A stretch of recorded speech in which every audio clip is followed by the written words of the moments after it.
What up? What up? What up? I made you boys wait long enough, so I'm just going live right now, but I'm posting I'm posting Giorgio Polis knocking out Crip Mac right now on IG, so give me a couple minutes.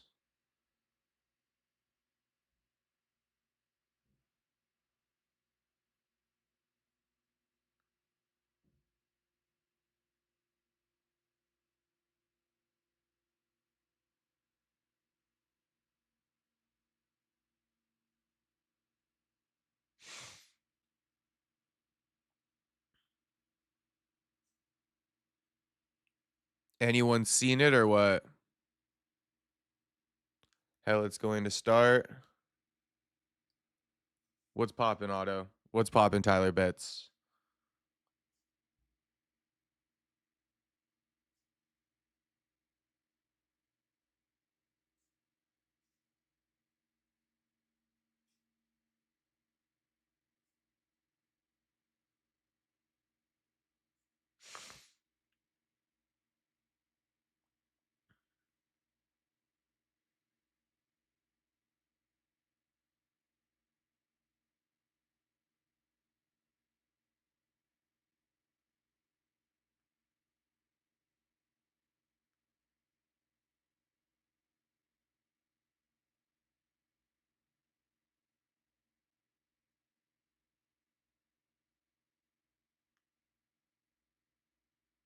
I can't believe I'm posting this before the leaked, David Benavidez versus Zurdo Ramirez sparring footage today. But I'll post that next. My bad. I'm a little bit behind today, to be honest. But if anybody's been wondering, I am in better spirits. I know Otto's wondering. I'm in better spirits today. Feeling a bit better.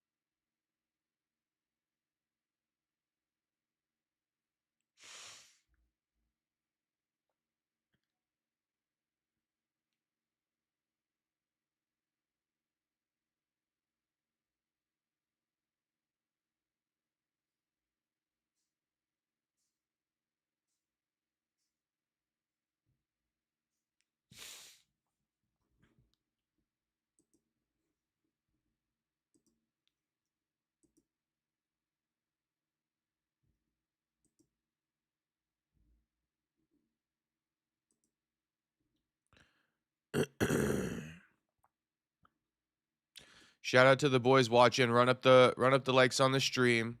Cupcake says that's good. We love you, brother. God loves you, brother. Hey, thank you, Cupcake. Much appreciated, homie. Much appreciated. And I love you guys too.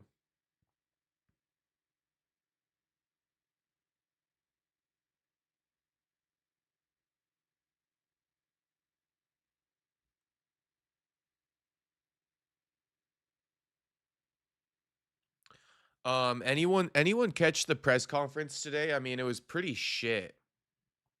Not on the fighters' behalf either. Like these Australian reporters are some of the worst I've ever come across.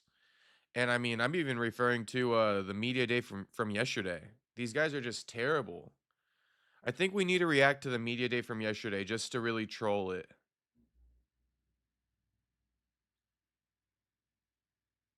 And we all love watching MMA. Exactly, Cupcake. The thing that ties us all together, homie. MMA, the sport we love. What a great community. Honestly, it's a great community. A bit of a toxic community as well, but shit, we got a great community over here at least. Um and aside from the community, I'm just excited for things to turn around, bro, because I really believe after today, like I think we're out of the weeds. After today, MMA isn't going to suck anymore. We got Prates versus JDM tomorrow, kinda. Then we got UFC 328 after that. The return of Joaquin Buckley, Khamzat versus Strickland. Van versus Tyra. Then we got UFC White House coming up, right? We got, reportedly Ian Gary versus Islam for International Fight Week. Conor McGregor versus Max Holloway. So, I mean, we got a lot to look forward to. It was a slow start to the year, but shit. The slow start might be over with.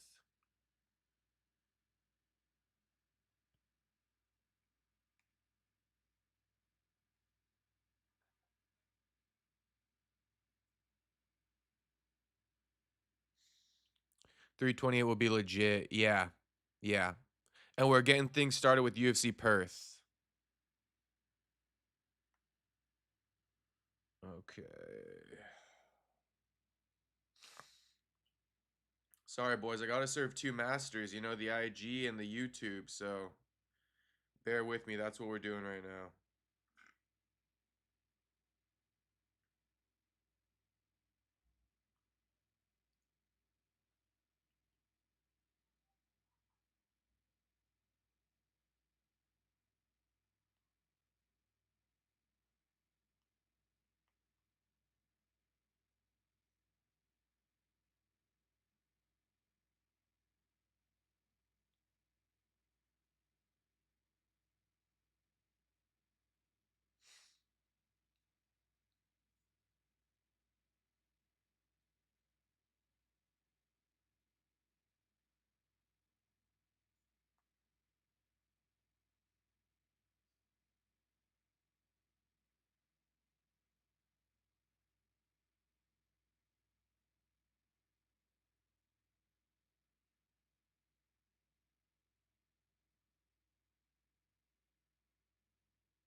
Yo, what up, Jew?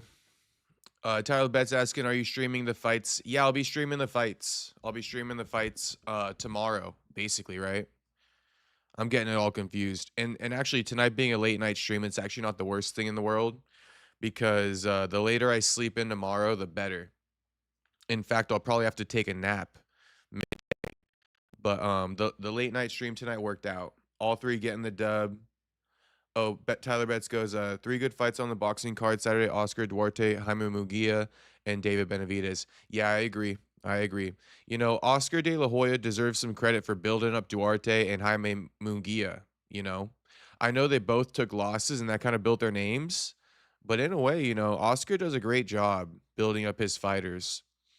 Duarte got, established a little bit off Ryan, and Munguia got established off of the Canelo loss. But losses don't always ruin your career. All three getting the dub. I saw a clip where they said that the Mexican fans don't claim Benavidez, which is crazy. Is that true? Are the face this Saturday going to be any? Are the fights this Saturday going to be any good, or what do you think?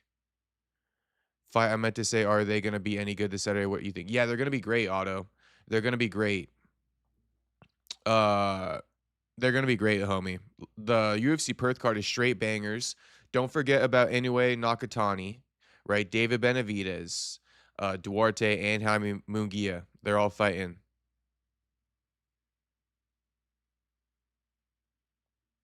I will be streaming. I will be streaming as many of these fights as I can. Make sure you guys tune in, man, especially for the UFC Perth one, because the numbers, they don't do that good for the UFC. They do way better for boxing. So I need you guys to kind of come in and boost up the numbers, or else I'm going to have to cover the boxing fight instead. But, we'll be covering everything, all at once. UFC and boxing. I mean, that's the plan, Tyler Betts. That's the plan. And it should work out perfectly, bro. Actually, I forgot. Scratch what I just said a second ago about coming in and supporting during the stream for UFC Perth. Obviously, come in and do it anyway, but it'll be fine because we got UFC Perth overnight and shit like that with the anyway fight, I believe. And then during the regular evening on Saturday, it's Benavidez versus Zerto. So it'll all work out perfectly. You guys will have plenty of time to tune into both streams. Shout out Tuxedo Mask. Thank you for the $2 donos, homie. Kicking off the stream. Much appreciated. Tux goes, Hail Moloch. My name is Perry Much, and I love... Oh, homie, we can't be saying that. I do not love that guy. I do not love that guy. But shout out to Tuxedo Mask, my man. Thought you could catch me slipping, homie. Come on now. I love reading out the donos, but there is a line that we must draw, and it is saying that I love that guy. Absolutely not. I'm gonna turn on my lights in a second. If you don't cover MMA, I won't donate.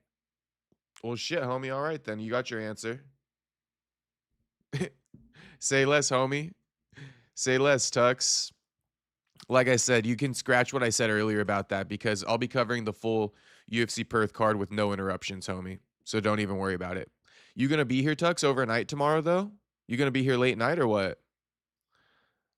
That ain't past your bedtime, is it, homie?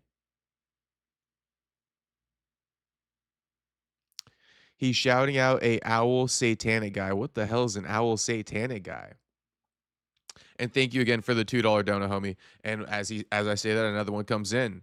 Thank you once again for the $2 donut, homie. All he did was rebel against God with 1/3 of heaven. Well, shit, Tux. That's already past my knowledge, homie. I mean, we can get into it, Tux, but you're already getting past my knowledge with that.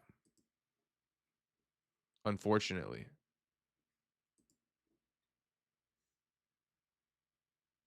Not gonna lie, 6 a.m. is early as fuck. Yeah, homie. And the fights actually start at 1 a.m. Pacific, at least. Okay, I'm going to turn on the lights, but everybody watching right now, run up the likes on the stream. Subscribe if you're not subscribed. If anyone missed it, I did give an update. I'm in better spirits today. I'm feeling better. So shout out to everybody who was, if anybody was wondering or worried about me. We feeling better. We feeling refreshed. I needed just some time, to chill. Like I said, I needed more time to chill. And I was big chilling last night.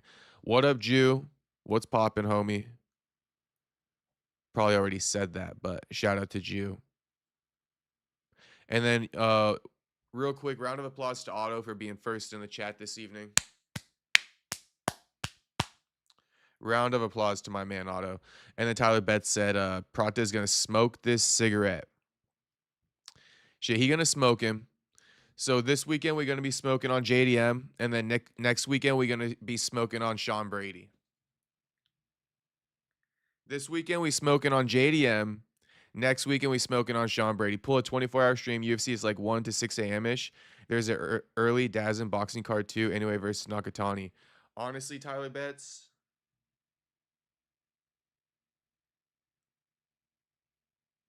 that might actually be crazy enough to work, bro. That might be crazy enough to work, Tyler Betts.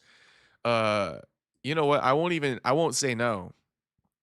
I won't say no to that, Tyler Betts. Because if you think about it, 1 a.m. Friday evening, I'll start the live stream. 1 a.m. Saturday evening. I mean, David Benavidez is going to conclude, right? Benavidez fight will conclude by around like 11 p.m. anyway. But there will be a big gap. You'd probably get hella views. That would be insane. New subs. Yeah, Tyler Betts. That sounds like a good thing to potentially do. I got to really consider that one, homie, just to make sure I can do it before I promise. But I'm gonna think about it this evening. and all day tomorrow before I go live.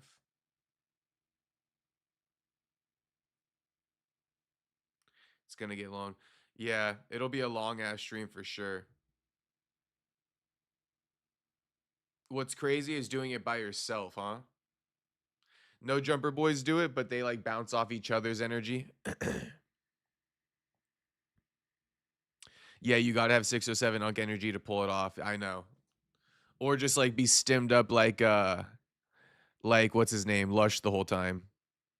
But Lush and Munchie B, I heard were going at it during the 24-hour live stream, so UFC is before boxing, but it all aligns. Nah, I got you, Tyler Betts. UFC will be Friday evening, and then boxing will basically end the stream. But I'm saying there's a big gap in between. I don't know what I'll do.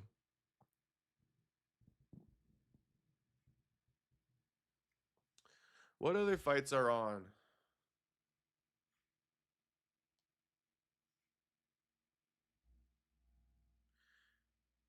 Yeah, we got Inoue Nakatani, Benavidez Zerto, UFC Perth.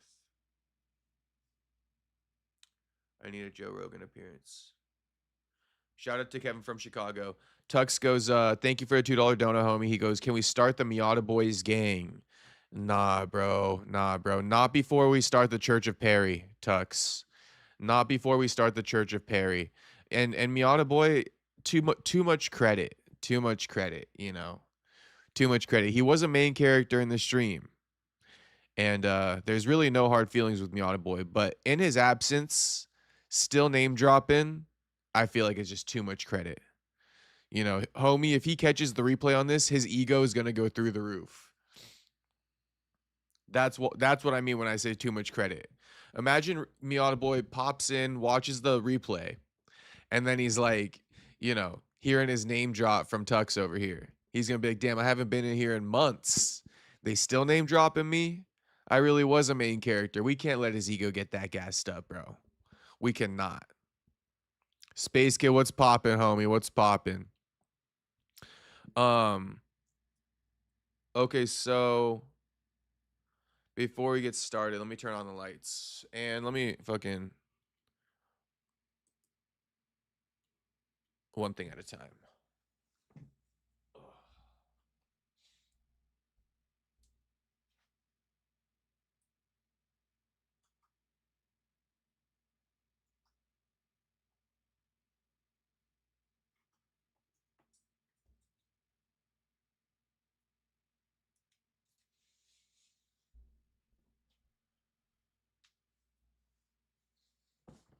Giorgio and Crip Mac, LOL. Yeah, yeah, yeah. Did you see that on IG?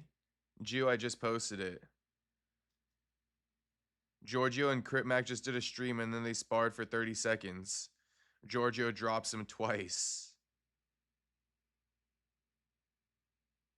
Somebody just commented, people do realize Crip Mac is special, right? Honestly, I didn't know that. Okay, so here's what I got for you guys today. All right. Got to keep the voice down because of the neighbors, so just bear with me on that.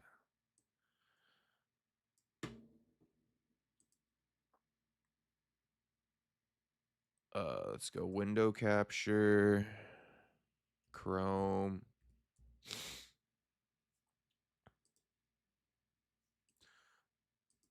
Oh, we don't even got the Chrome browser up.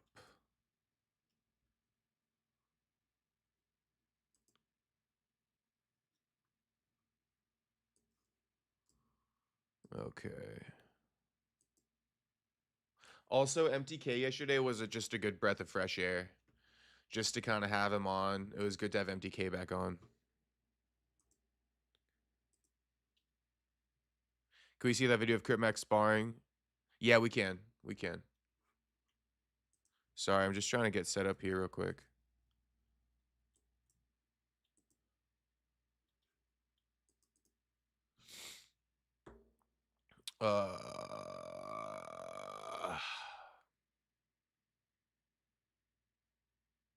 Instagram.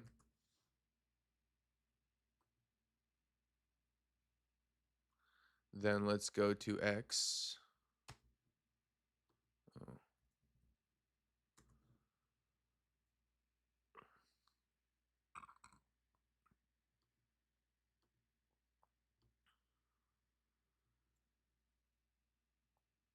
So we'll save the doom scroll on X. But you guys want to see the Crit Mac and Giorgio droppage? Okay, here it is. Feast your eyes on Giorgio, wrestler through and through,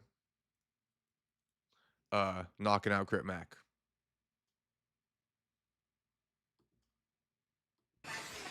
Oh, snap. Oh. Oh. Oh. Hands up. Hands up. Oh, man. hands up. Protect yourself. Go. Go. Protect yourself. Protect yourself. Oh, snap. Get up. Get up. Get up, Matt. Get him. Get him. Oh, snap. Oh. Oh, that's a big boy. Oh. Get in there, Nick. Get in there, Matt. Got the time. Oh, shit. Get up, boy. Cooked him. Are you good? Straight cooked him. Oh, snap. Oh. Hands up. Hands up. Oh, man. hands up. Protect yourself. Go. Protect yourself. Protect yourself. Oh, snap. Get up. Get up. Get up, Matt. Get him. Oh, snap. Oh, that's a big boy. Oh. Get in there, Nick. Get in there, Matt. Got the time. Oh, shit. Straight cooked him. Now, if Crit Mac's special, that's kind of fucked up. I'm not even gonna lie to you. If Crit Mac's special, that's kind of fucked up. You know, I don't know if he's special, but somebody commented that people do realize Crit Mac is special, right? It's like, I didn't realize that, but if he is, that is kind of fucked up. You know, I kind of feel bad if that's the case. And honestly, I do think he might be a little bit special ed. Never commit on unaliving. Everything gonna see all right. That's the thing about Crit Mac, is he will never say anything with a B. You know, everything got a C, everything with a B got a C, and then some, and then some.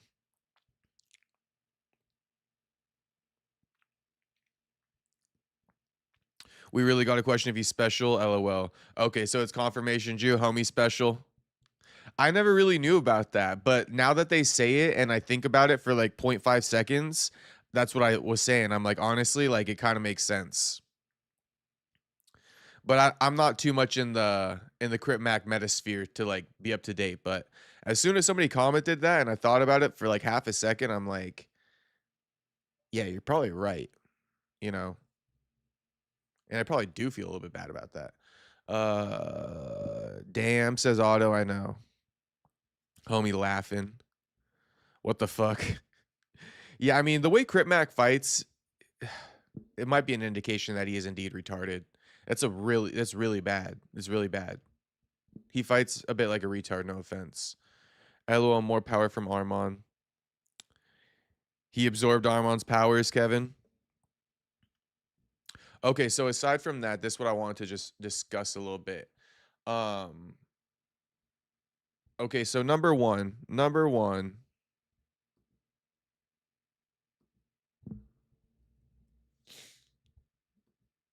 Guess we're gonna maybe fuck up the doom scroll, but we'll see. Number one, right? Intense face-off between JDM and Prates at the UFC Perth pre-fight press conference. All right, now it's worth noting, UFC Perth, right? Not UFC 328, not UFC 330, not UFC White House, right? UFC Perth. In other words, a fight night card. All right, getting a press conference.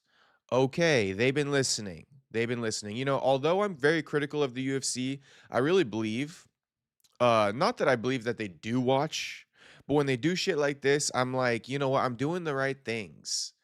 I'm doing the right things. They're bringing out a press conference for UFC Perth. They must be listening. Somebody must be getting the message I've been putting out. Not that I call for press conferences for fight nights necessarily, but more promotion, right? More promotion. Recognize good fights and promote them better than the rest of them, right? No need to do this for Aljo versus Yusuf, but I mean, for JDM versus Prates in Perth, you're missing out. Making a blanket statement like, oh, we can't do press conferences if it's not a number. No, you definitely can do press conferences if it's a number. And here it was. Now, unfortunately, the media guys, they stink this shit up, and honestly, the press conference wasn't that good. But hey, You know, they ran it anyway, and that's the bottom line. Sometimes they're going to be duds, but do not rob them of the opportunity, right? To have these press conferences to hype the fight up a bit more. So, yeah, it was a bit of a dud. You know, no surprise from JDM talks like he texts, right? Jack talks like he texts Della Maddalena. That's what I call him. But still good, still more content. Here we are talking about it today. You know, intense face off. So I liked it. I liked it. Let's take a look at the face off real quick.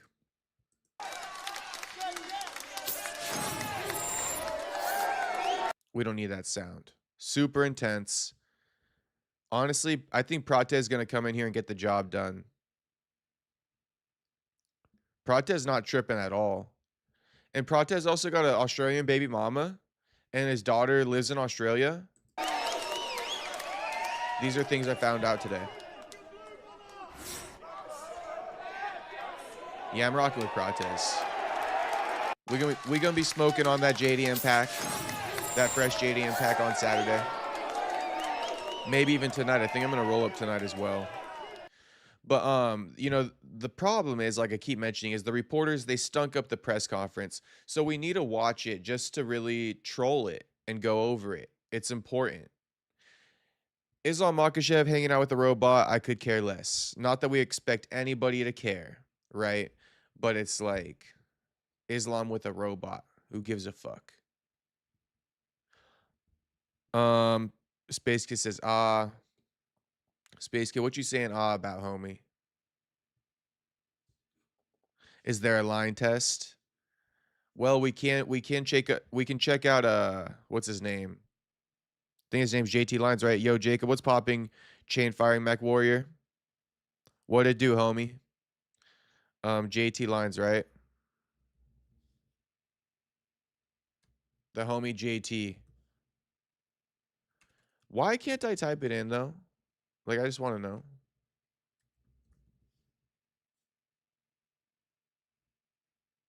I just want to know. Why I can't type it in? Oh, it's basically says smoking on JDM pack with a crying face. Yeah, I think we're going to be smoking on that JDM pack come Saturday night, Space Kid. I mean, shit, if we got smoke on that Prates pack, you know, so be it. But I'm going to say we smoking on that JDM pack. Oh, did you like the Rod Tang versus Tekru fight? It was actually pretty good. Chain firing Mech Warrior. I got to admit, I no-sold it. Andrew Nance was coming in here, dropping it. And I just wasn't no-selling it. I could have cared less about it. And then I woke up and it was like the biggest news of the night, from the previous night. And I did catch the highlights, and it was a good fight. It was a good fight, you know. Unfortunately, if you look at the dynamic of why people didn't really care or about it going into it, it's like you got an interim title fight, and one of the guys, it's his retirement fight. And the guy retiring, you know, happened to win. So we got an interim title fight. Guy or interim or vacant, not exactly sure, but it doesn't make it any better either way. Interim or vacant title fight, and the guy winning ended up retiring. So the belt is still interim, it's still vacant. Rod Tang gonna come back up and probably fight for the title again. Rod Tang got stopped for the first time in his career though. And Tekru looked good. You know, Tekru looked good. It was solid. You know, you guys know I like to hate, but honestly, couldn't even hate if I wanted to. Could not even hate if I wanted to. It was actually good shit. I'm just saying, I think the reason why it was undersold is because of the prospects of the actual title that they were fighting for. Yeah, they banged it out. Love it. It was refreshing to see, to be honest with you. Okay, so yeah, we're going to take a look at this press conference and also the media day from yesterday, just cuz, just cuz. But in other news, right, we're going to get into all of it, but I got a few topics for you guys, so I'll give you the preface. In other news, this dude, new training footage just dropped of this dude. Oh my gosh, the state of him. You can see the legs right here. I mean, my arms are bigger than his fucking legs, bro.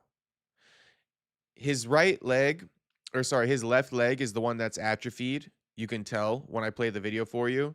But I mean, these legs are just like so skinny. Like, what does this dude do in his spare time? What does he eat? Why is he so skinny? Yeah, this is the side of MMA people don't talk about, you know, the health side of things. How much your body can hold up when you step in that cage. And, shout out Ian Gary because I think Ian Gary is the one who did this, right? Call it taboo, call it what you want to call it, but there ain't no way that this dude is surviving in the cage with a guy like Joaquin Newmansa Buckley, this white boy right here. Calling Joaquin Black Boy. This white boy right here ain't surviving 25 minutes in the cage with my mans. He ain't. He ain't. No shot. Diaz in 21 mil. Hey, so I think I'm gonna pull up. What you guys think about this one? I think I'm gonna pull up to the Nate Diaz fight. It's in Inglewood. It's in my city. Basically in my city, in my town.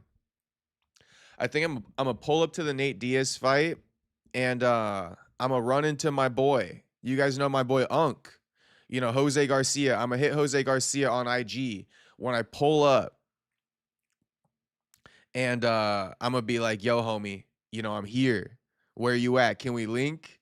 And I'm gonna pull up on Nate. I'm gonna pull up on Nate. And if Nate's pissed at me, he's pissed at me. But I'm gonna be like, Nate, I stuck up for you, homie. Don't be pissed at me. Like, if anything, let your brother fucking yell at me. I don't need you yelling at me, Nate. I already planned it out. I already planned out what I'm gonna say. My rebuttal to Nate. Nate presses me. I'm gonna hit up Jose. I'm gonna pull up on him. All right, I'm gonna be like, what up, big Nate? Nate's gonna probably press me. Oh, you're this guy, you're that guy, I don't respect it. I'm gonna say, Nate, I stuck up for you, homie. You know it's true what I said about your brother. And then I'm gonna be like, hey man, come on. Like, I don't need you yelling at me, Nate. I don't need you yelling at me. Let your brother do it. Don't speak for him, Nate. Let your brother yell at me when he sees me. Juice says, LOL, I think he's Asian. Well, Asian, if you guys really think about it, Asian is Caucasian. You know, Asian, Caucasian, Asian is a part of the white race.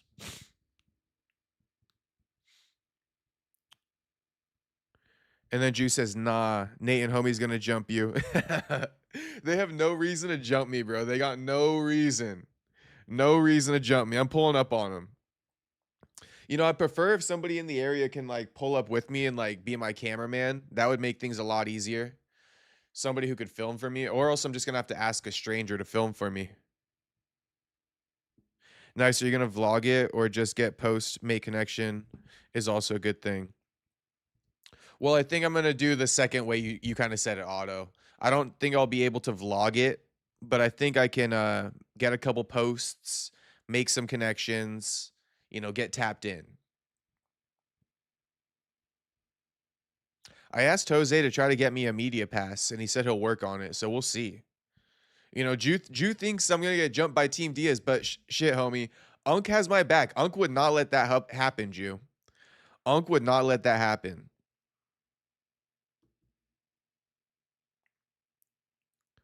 Unk got my back. He already told me. He got seniority in the group. Asian is a part of the YT race. Hot take. What does that mean? It's part of the YT race.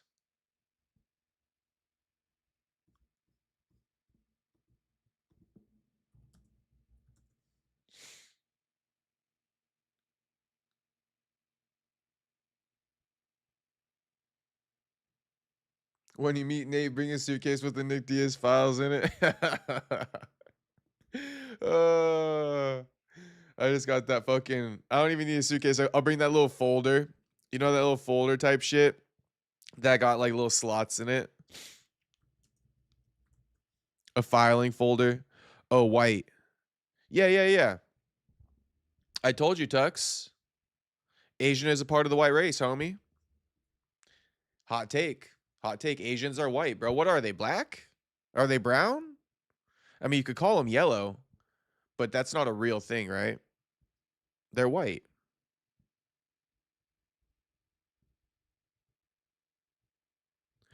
Otto goes, wait, when the Asian became part of the white race, I always thought the race white race call them yellow because they're Asian. When do they change? There's no yellow. You don't check yellow if you're Asian. I mean, you do check like Asian, Pacific Island or other, right? You do. You do. You don't check white if you're Asian. You don't. You don't. But I'm just saying like Caucasian, Asian, I mean, you guys know how the words work, right? Like the root of the word originates from like similar meanings. Like if you're Asian, Asian descends from like Caucasian or something like that. The Caucasus Mountains, Caucasian, right? Asians might not be from the Caucasus Mountains, but they're still Asian. They're both Asian. They're both Asian, but one of them happens to come from the Caucasus, hence Caucasian. So, I mean, to be honest, I don't know. Like Shavkat White, he Asian. He probably Asian, right? So I don't know. He a white boy to me, though. I don't know. Now I'm getting confused my damn self, but shit. Asians are white, bro. It's like the same shit. It's like the same shit. For the most part, obviously you have your dark-skinned Asians, but I mean, then we get into the weeds because, Brazilians, Portuguese are technically white. Portuguese people is a white race, right? But how many black Brazilians exist? So it's the same thing. Like, I mean, what you guys think about my logic?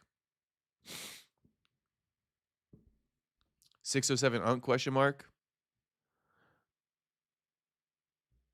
What about 607?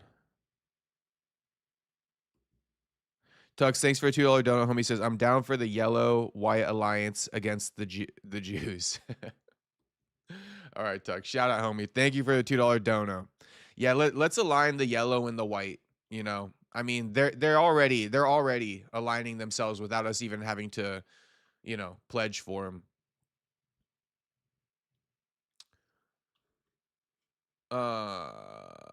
A little bit. I got a little bit caught off track there.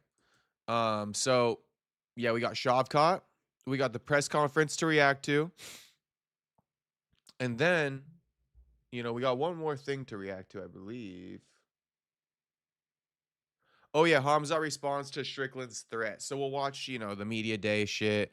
We'll get into it right now, pretty much. Tell that to the white boys, but I guess. Well, I mean, I looked it up actually somewhat recently, and I was like, what are the most like sought after races for relationships in the US? And it says white guys and Asian women. So I mean, I don't think the white guys are gonna have any problem, with the white boy. The white boys ain't gonna have no problem bringing the Asians into their group, but they will probably have a little bit of a problem because they're gonna be like, oh, like I don't got a small dick. Like it's like, oh gosh, here it goes, here it goes. I can already see the problems coming up now. The whites not claiming the Asians because they don't got a small dick. I can already see it. I can already see it. In all cultures, the lighter skinned are the nobility / high castle, and dark are the low caste / peasant. Yep, that's true. That's true. Darker skin in like the Philippines signifies you work in the farm. To be honest with you guys, I know that one. If you're dark skinned and you live in the Philippines, they think you're a blue collar worker, you're a farmer, right? Just got here. Who do you have winning the main event on Saturday? Sharp, I got Prates, bro, by KO. We gonna be smoking on that JDM pack come Saturday night, homie. Actually, Saturday morning. We gonna be smoking on that JDM pack. OMG, LMFAO. What, Franklin? Do you find that funny? Yeah, in the Philippines, I mean, isn't that kind of shitty though? If you dark skinned in the Philippines, they just think you're lower class because they think you're like a farmer. You spend more time in the sun, you're more tan, you're doing blue collar work, not white collar work, right? Blue collar, farmer, associated with dark skin. And then it's like, and then you come here, then you come to the US and you got these white bitches just tanning it up like crazy. Even Asian chicks be tanning here. If they're born here, there's no skin color weird shit going on. It's like the exact opposite. Like women here who are like kind of like tan, right? Nice and caramel colored in a way. You're like, wow, you know, very beautiful. You got some nice color on you. In the Philippines, it's like, oh God, you know, you're getting too dark. You're getting too dark, you know? I think Rahiki getting a KO this weekend. Yeah, I mean, that dude's stepping up on short notice, Tyler. We don't know anything about him, but I'm rocking with my boy Rahiki. Notice the activity for Rahiki while he's on that early contract, contender series contract. The UFC, you know, they'll push these guys quick. Sal killed, right? Quick turnaround, I believe. But watch, once Rahiki and Sal killed start making it up in the rankings, slow down their pace. You absorb more energy from the sun if you're melanated. Shout out to Cupcake. I mean, to be honest, what do you guys think about this one? I mean, was Jesus not black? We've been over this, right? But Jesus was black. So shit, I mean, me, I'm everything. Me, I'm everything. I'm white, you know, I'm black, I'm Asian, you know, I'm everything. I'm what Jesus was, but I'm also a bunch of other things. I think Asians will lean Eurocentric.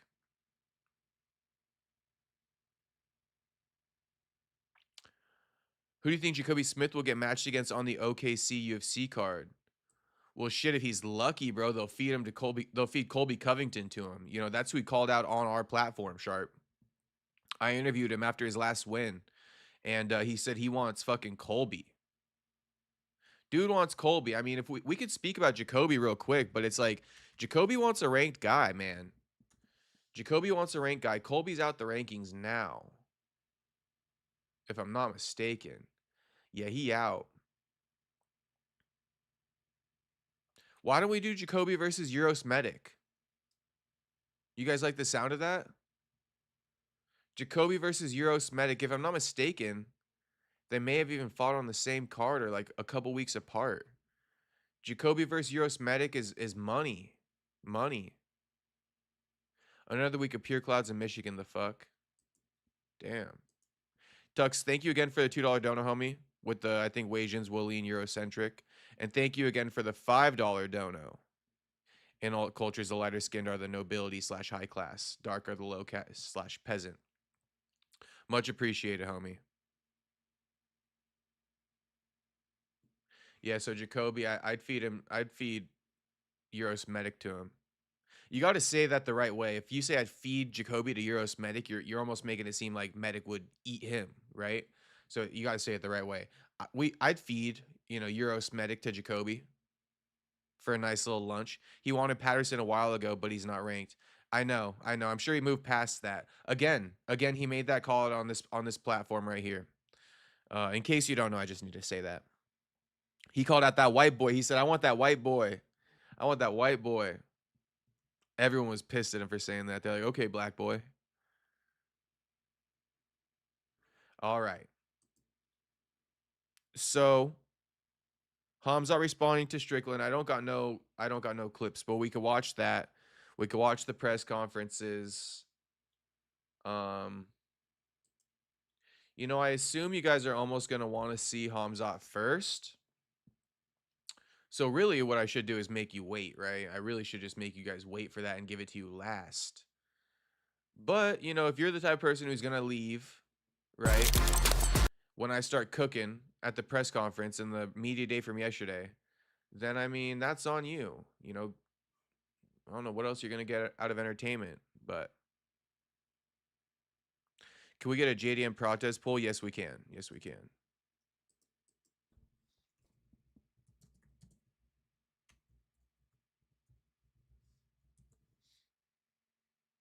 Of course we can. We want to see where the street stands with things. Okay. And then we'll also watch the Khamzat thing. Well, let me just do something real quick. Get a drink.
Otto says, I just want to mention one thing. Shit, Otto, just mention one thing, homie. Shit, get it off your chest, homie. Let's hear it. Otto says, you forgot about one white people blame Asians for COVID and started a beef between Asians and the black community that erupted later on TikTok post. No, you're right, homie. You're right. That did happen. You know, I guess it is white people, but maybe just Americans in general blame. Or yeah. Yeah. I think a lot of Americans who aren't Asian blame Asians for COVID, but we know who really started it. And then the Asians in the black community, there was a big beef between Asians and blacks for a hot minute. You're right. You're right. If they accept them, they accept them. But I'm moving on from now. Honestly, just so you guys know, that shit was like a throwaway comment. All right, it's like it's only a theory of mine, but it's more of a theory. It has nothing to do with real politics or anything like that. I'm just saying. I mean, if you look at the root of the word, they're the same fucking race. It just seems that uh, Caucasians come from the Caucasus Mountains. But shit, maybe I'm wrong. I'm just using logic. I don't see all white people as bad. No, not all white people are bad. Not at all. Just most of them. No, I'm playing. I'm playing. I had to, though. It was right there for the taking. It was right there. Easiest thing my body is digesting is some kind of meat/cheese sandwich with no veggies. Can use condiments of choice. Well, it's probably all the fucking pesticides in the veggies, homie. All right. Let's continue. Let's watch the press conference. Not the press conference, but the media stuff. Khamzat, every fight you're in is a big fight, but this one feels like Sean Strickland's talking a lot of stuff's being said. Does it feel like a bigger fight than what you're used to, and is it personal to you? I don't know. We'll see what's gonna happen over there. For me, it's the same shit. Are you surprised that he's talking like this about you? You guys have trained together, there's some relationship there, or did you kind of expect he would be saying these things? Clowns always talk. It's not gonna be a clown if he's quiet. He has said some pretty crazy things, right? He's been pretty close to crossing the line. He's even said if you jump him, he's going to shoot you guys and stuff like that. Has anything he said pissed you off or upset you? Bro, he didn't. Shout out to Franklin. Shout out to all the white boys in the chat. He goes, LMFAO, I'm white. I can laugh, right? You can laugh, homie. It was a good joke. Shit, don't forget, my grandma's full white. My mom is half white, so shit. Like I told you guys, I'm everything. I can attack everyone because I'm everything. That's my special superpower. Can't shoot any chickens in the world, bro. How are we gonna shoot a human? Strong. Are there any security concerns for you, like leading up to this? Have you talked to your team about watching your back a little differently? He's obviously made some serious threats. Ariel Helwani was even saying hey, we're worried about how this can go down. Gosh, imagine quoting Ariel Helwani while you're at a media scrum with Khamzat. Bro, you're literally parroting Ariel Helwani's opinion to Khamzat right now. Ariel Helwani thinks that they gotta have security. Oh my gosh, bro. Where's your head at? Or is that's just all noise? I don't know. I don't think so. The guy wants a real war outside of the cage, so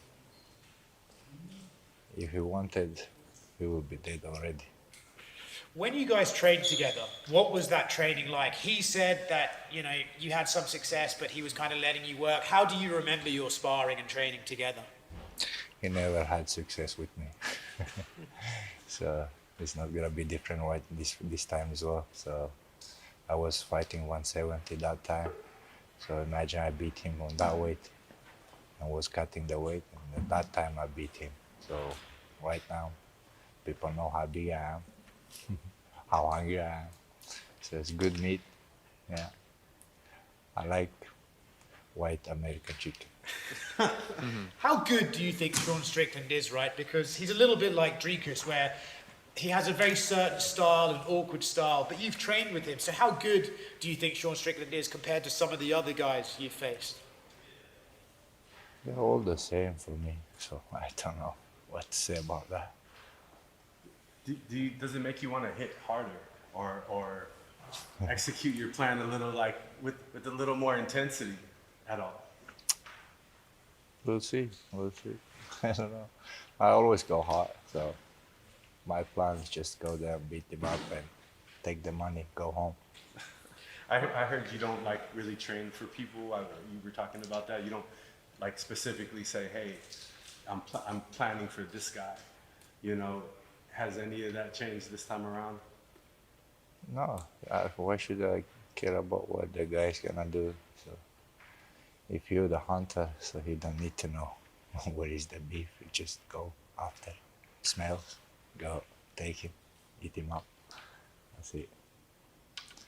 So can you talk a little bit about in that moment that is usually viral before your fights, you're usually in the crouch, you raise your eyebrows, you show the tongue at your opponent. What's going through your mind? Because a lot of fans obviously really love it when they think about you. Not so much it, so I don't know. I don't remember it. Just want to beat up this guy how fast as possible. Just go home. He's just getting in that mode. Homie just getting in that mode. He's about to do something hard as fuck. You know, break another man. And he getting in that mode. You know, he opened the eyes wide. He's smiling. He making his opponent feel fear. Right? He just getting in that mode. That's all it is. You ever do something hard as fuck, bro? Takes a little bit of, you know, getting a little bit crazy. Actually, a bad game plan if that's true. What is the game plan exactly? To go after him and smell the beef? Or if he's the hunter, he doesn't need to worry about Strickland?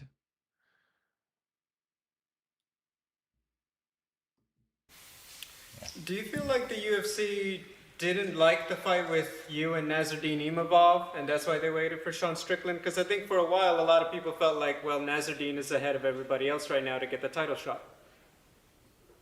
I don't know. For me, it doesn't matter. The guy, if they gives him, would fight him too. So. Will you stay at middleweight after this fight, or do you think you'll go up to light heavyweight? There was rumors that you were going to go up and fight Yuri maybe before this fight was made. Right now, I'll focus on this fight. So we'll see after that.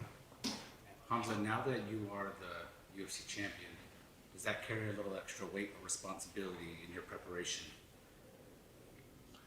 No, I don't care about my belt, who I am. So I don't need to be the champ in the gym. I has to be a normal guy working every day. So. But is there no different mindset? You, for so long, ever since you joined the UFC and got those 2 finishes in 10 days, you've been the hunter on your way up, and now you finally have the belt, and this is your first title fight. Do you feel different being the hunted? I'm still the hunter. Still the hunter? Because of course, I don't go after the belt. If I was going after the belt, I would finish my career.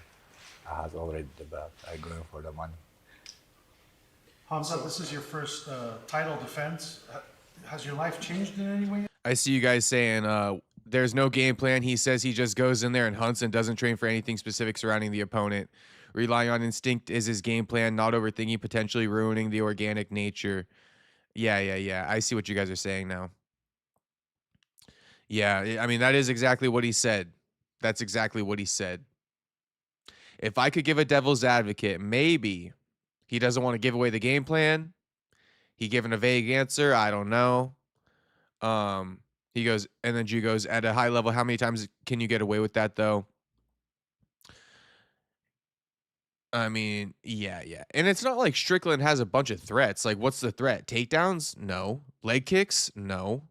You know, Strickland straight boxes you. So, he, you know, hopefully he's kind of being vague and he is training for Strickland's jab, right? But I mean, that's pretty much what Strickland does. He boxes you, and he'll stuff your takedowns. So, I mean, pretty easy guy to game plan for, right? I'm sure they're working some type of game plan. Will he need it for Strickland? Honestly, guys, I'm almost changing my pick. We'll see. But even just like Strickland yesterday, he just gave a little bit of an entitlement in that interview that I watched. And I was just like, oh, you're entitled? You're entitled? Like I don't know. It's hard to explain some of the things I see sometimes, but Strickland was being like, oh, so we don't have to do this press conference? Like, we're doing it early? Like, he's trying to get the ups on, like, what the updates are next week. Like, like, bro, shut the fuck up. Do the fucking press conference. What you worried about next week for? So we don't got to do the press conference next week? We're just going to do it now? Okay, I don't know.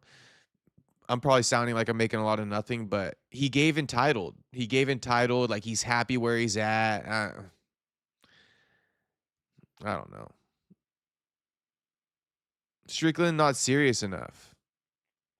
It's true though, no threats really, so guess you have a point. Training for Strickland's jab, LOL. Yeah. I'm sure he is training for it. I mean, he gotta be. But on a different level, Jew, with a more complex opponent, right? Like a jiu-jitsu specialist, it's like, yeah, maybe, before you get caught up in an ankle lock, right? Work on that. Is this guy really gonna be the GOAT once he beat Strickland, then maybe Paulo Costa? No, Deshaun, he's not. As a champion? Not so much. With the fight, do you plan on having Arman Zarokian in your corner again as a coach? Yeah. What does he provide as a coach that you like? I always say we need to eat the burgers or some stuff like that. Makes me happy. You said you would give $200,000 for sparring. Did you find the right sparring partners that are deserving of that money yet? Nobody asked about it. So. Khamzat, you have this demeanor that's very calm, collected, obviously going into a very big event. What's the secret to that? Like, what keeps you in that mind frame to prevent all the noise from getting in, like it seems? I don't know. That's my Bro is zen the fuck out though, isn't he? This dude is zen the fuck out. Some state Strickland became self-aware and they kind of ruined his gimmick. Now that's what other people were saying. Because I was watching a video about it. I see. work. I love it. I love the UFC. I love Sean Strickland. What they talking about, making big fight, letting make money. So. Yeah, and a lot of guys like earlier. He's like borderline. He's borderline whispering too, homie. Borderline fucking whispering. Don't care about the belt. I do it for the money. And whereas a lot of guys in this sport, that's absolutely what they go for. That's what they want, the belt. They want that kind of prestige. They want to be the champ. Why is it different for you? Is this just work for you? Is this not something you love doing, or can you explain that? Bro, how you can't love the millions? So, if you're human, you should love the money. So you have this like you said, this demeanor about you, the calmness. Do you actually meditate? Are you like one of those dudes? Like, what's your calmest day? Like, what does it look like for you? Like to find your peace? Like when you're. Do I look like meditate? You don't look like a meditator to me, but hey, maybe that's the secret. No, I don't trust these shit things now, like Yuri does. No. Sean Strickland isn't exactly known for his footwork. He's pretty flat-footed. And for someone who likes to wrestle and take his opponents down, are you salivating at the idea of having your way with him? What was the question? Are you expecting to have your way with him? The fact that he's not. Pause. Absolute pause. Khamzat was like, hold the fuck on. Can you say that again, homie? Like, pause. He said, are you salivating at the idea of having your way with him? Homie, can you rephrase that and re-ask the question so I can answer that? I was like, huh? The fuck you just say, homie? Have my way with who? Look at the face. Look, he's like, ugh, yuck. Are you salivating at having his way with him? Yuck. His opponents down. Are you salivating at the idea of having your way with him? Oh my. He's like, ugh, yuck. Yuck. What was the question? Are you expecting to have your way with him? The fact that he's not exactly known for his footwork, he's pretty flat-footed, he stands upright. Do you feel like you should have an easy time taking him down? It should be. It was easy. It already was. When you were straight. I don't know, Khamzat, is he trying to be quiet? I think it takes more effort to be this quiet than anything else. I was like trying to think of an excuse for him. Like there's no excuse. I feel like he's just trying to be mysterious and talk quietly. That's what I'm getting from Khamzat a little bit. He trying to be like mysterious, you know, nonchalant. He trying to be nonchalant. Trying to be mysterious. Trying to be the opposite of Sean. Is he high or is he sleepy? I think he's trying to be mysterious, Otto. They ask you, Khamzat, 2 complicated questions. He don't like it. Just ask him, Khamzat, you going to kill this guy? That's all you got to tell him. You know, smash him, kill everybody. Salivating. I mean, salivating is crazy. All-time question from that reporter, Franklin. All right, let's hear more. But so far, this is 7 minutes of just boringness.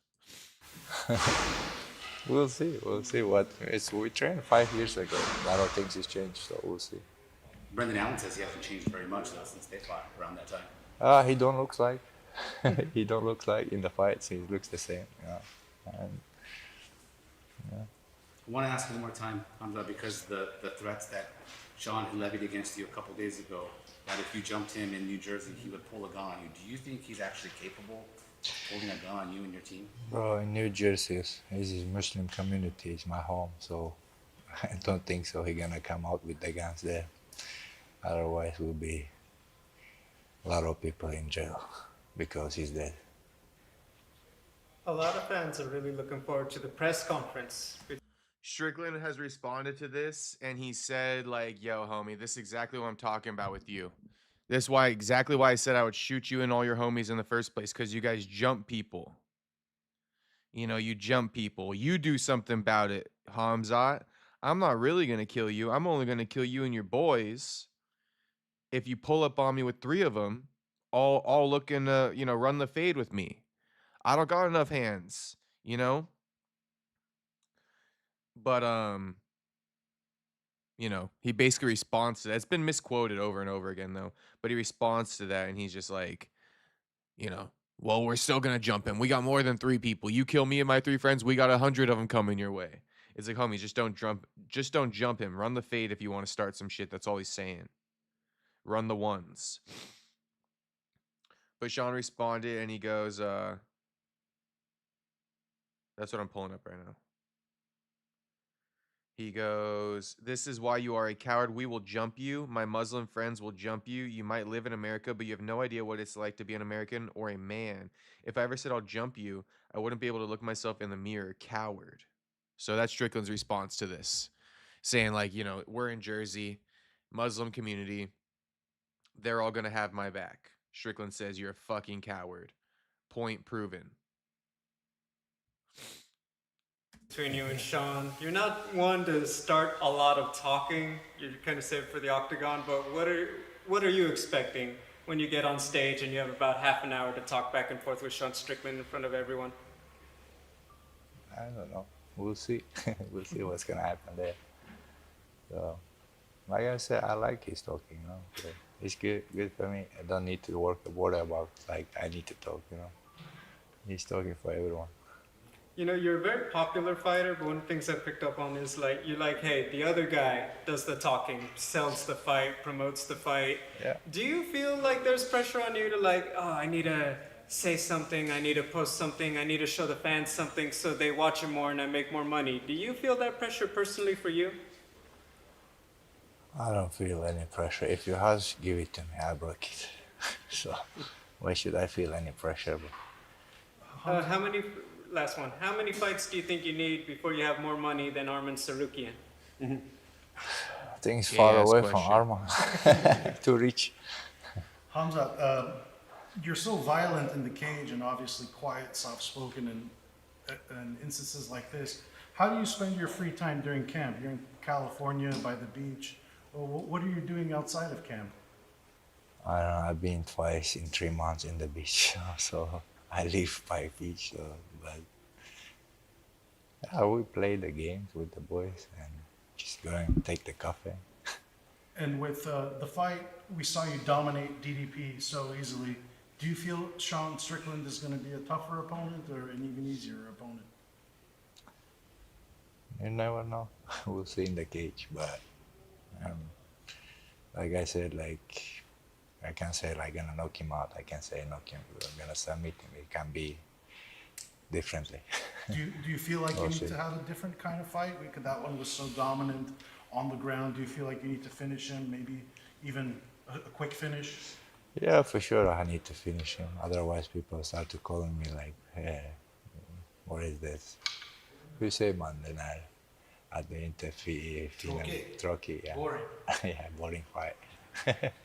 Well, you certainly get people excited, and you got people excited with your RAF deal. Can you elaborate on that a little bit? And what's your long-term goal there? Just to stay busy in between fights? Yeah, make money. That's it. How soon could we expect you in RAF? Shit. Maybe after 1 month after my fight. So we'll see. So you plan on staying in the United States for the foreseeable future? No, I just go back for a wrestling match. I don't need to be like in big camp. Just come back for 3 days, wrestle, take my money, go back. It sounds like you're stacking a lot of money. That's the goal. You said, it sounds like you're a saver. Are you getting to have a nice treat yourself? You know, what's the nicest thing you've treated yourself to with all that money? Me? I don't know. I don't remember. My brother take all my money. I don't worry about my money. I just give it to him. He do the business, all this shit, this stuff now. So Smart. yeah. Khamzat, what, apart from the fight game, what is it about life that excites you that where, you know, you're not so soft-spoken, you're actually yelling and big smile on your face and you're having a good time, other than the millions of dollars? I don't know. Probably would be Zuffa boxing with Connor. Maybe that's one. He will just box 12 rounds. You like boxing? Is that going to be a future? No, I'm not challenge gonna for you? move over to the boxing, but just I will be forever UFC fighter. But maybe if they give the Zuffa gives a chance, box with Connor, or Connor wanna accept that, would be nice. You think that's something that could actually happen? Why not? Your striking coach is a boxing coach, Edmund Tarverden. How has he described your boxing? He says you have a good shot at it? Yeah, we're gonna work about it. That's just and right now we're working like MMA, but if we're gonna go for the boxing match, we're gonna work just only that. So yeah, working all the day. Wait, is Khamzat really being coached by fucking Edmund Taverdian? Mr. Head Movement himself? That's not a good sign. I might even take Eric Nixick over that idiot. I might even take Nixick over that idiot. Just to be frank. And he is training with him. That's crazy. 80 says, what is the world coming to that Oscar De La Hoya makes more sense than Dana White? AD, we're going to play the clip. I got it bookmarked. Stay tuned, AD. We're going to play it.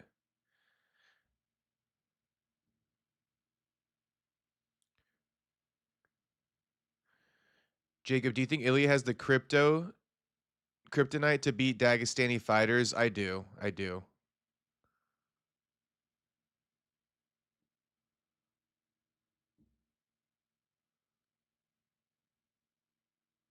Mystic talking about Sam Calvita, the strength and conditioning coach. Yep, very true.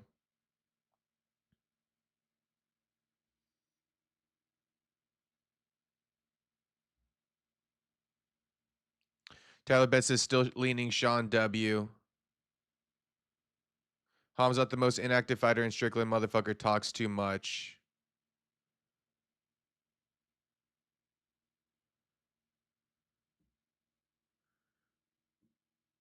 Space Kid asking if I'm rolling. I'm rolling.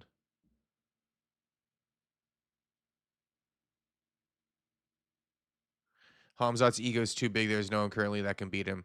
That ego's helping him out a lot.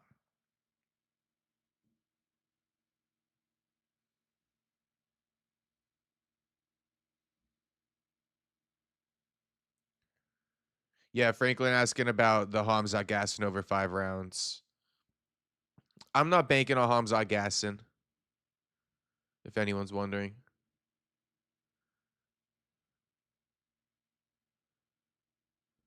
Pace about to be crazy. If Khamzat would have been fighting more often, he would have been the biggest star. Facts, AD. I love Khamzat, but I thought nobody could rage like me for a moment / fight until I saw him. That's why he's practicing the calm. Yeah, it's like, well, he's being the opposite of Sean, you know, whatever that is. But he's definitely doing a good job at it.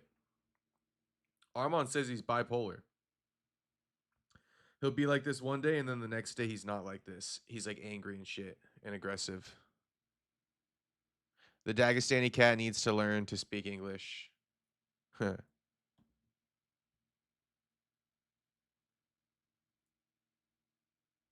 Mystic says, depends on Khamzat's performances. If he does what he did in Chicago, my hometown, people will continue to hate him.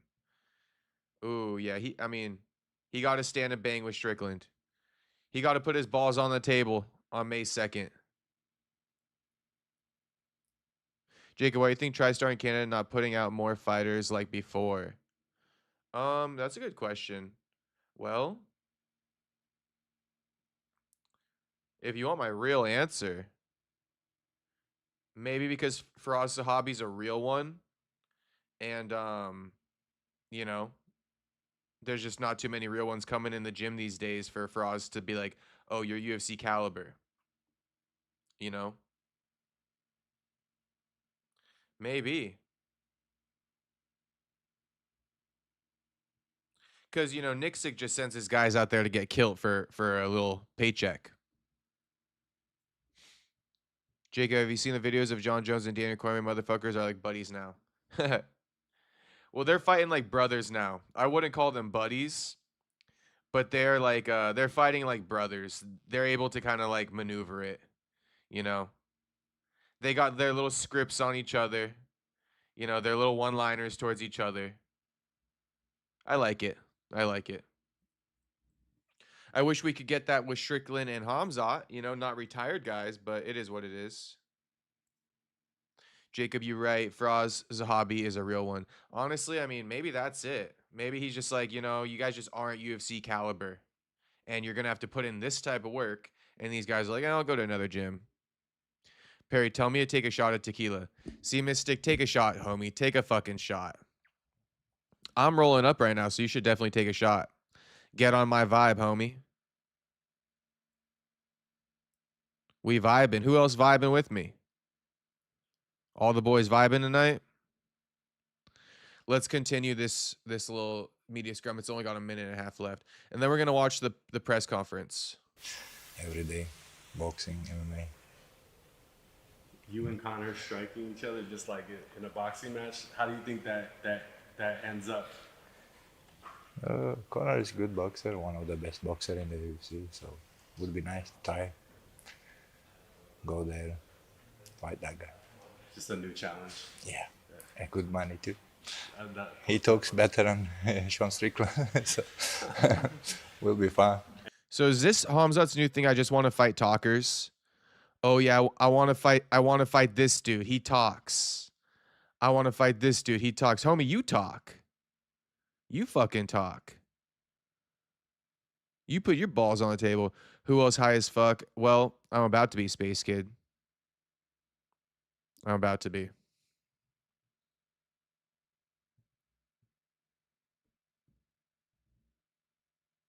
Vibing through, no smoke. 1+ weeks now. Good shit, Franklin. Good shit.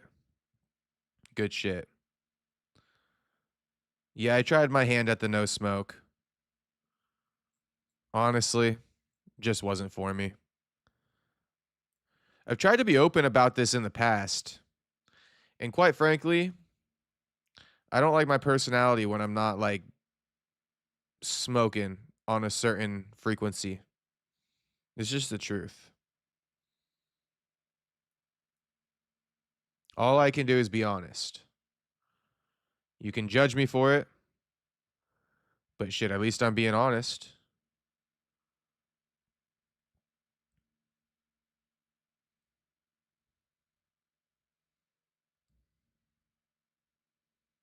And if somebody says, "Well, what do you mean you like your personality more when you're baked and not versus when you're not baked?" Well, maybe I could put it to you like this. If you want a really simple term, right? This isn't all it comes down to. But if I could just put it in a real simple term, it's like I could aura farm better when I'm baked than when I'm not. You know, I could aura farm better when I'm baked than when I'm not. I mean, if you know, that's all I could really say. But that's not the only thing too. You know, I do think that sometimes I think things a bit more like I take time more when I'm baked. When I'm not baked, I'd be moving fast as fuck. You know, on to the next task, on to the next task. When I'm baked as fuck, it's like, okay, all right, let's settle in this. Is this really the final product that I want to put out? You know, I don't mind going the extra mile when I'm baked. When I'm sober, I kind of mind going the extra mile because I'm on to something else. It's the truth.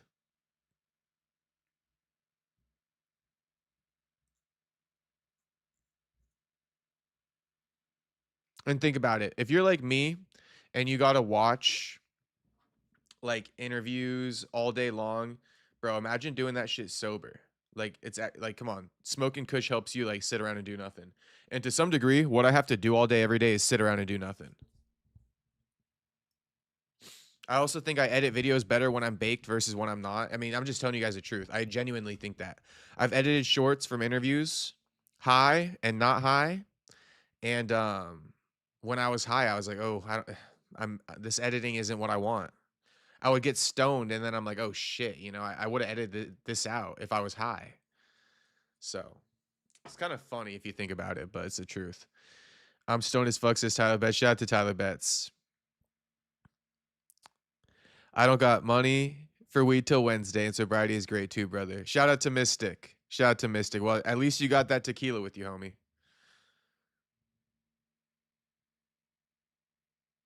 Right, LOL. But a break is very easy right now. 15 plus years about. Yeah, I got you. And you know the thing is, we all different, Franklin. We all different. So you know, whatever suits you is what you should do.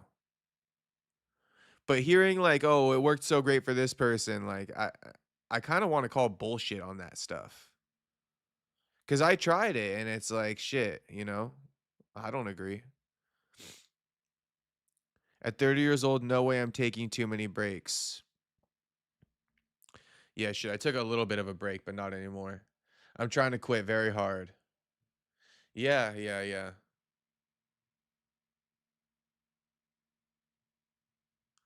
Kush is a weird one. To be honest, it's like I just don't see any problems with it. I just don't see any problems with it.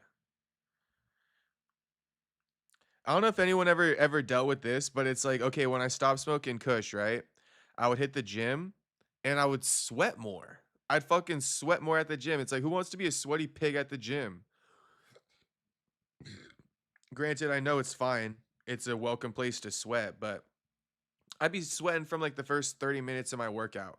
When I'm baked as fuck, like today I went to the gym baked and I hit the 120s. I hit the 120s on incline. I just sweat a little bit. You know, barely broke a sweat. You know? Barely broke a sweat. But I'm telling you, if I was sober and I hit the 120s, I would be drenched, dripping. Does anyone feel that? Sober, I'm sweating more. You know?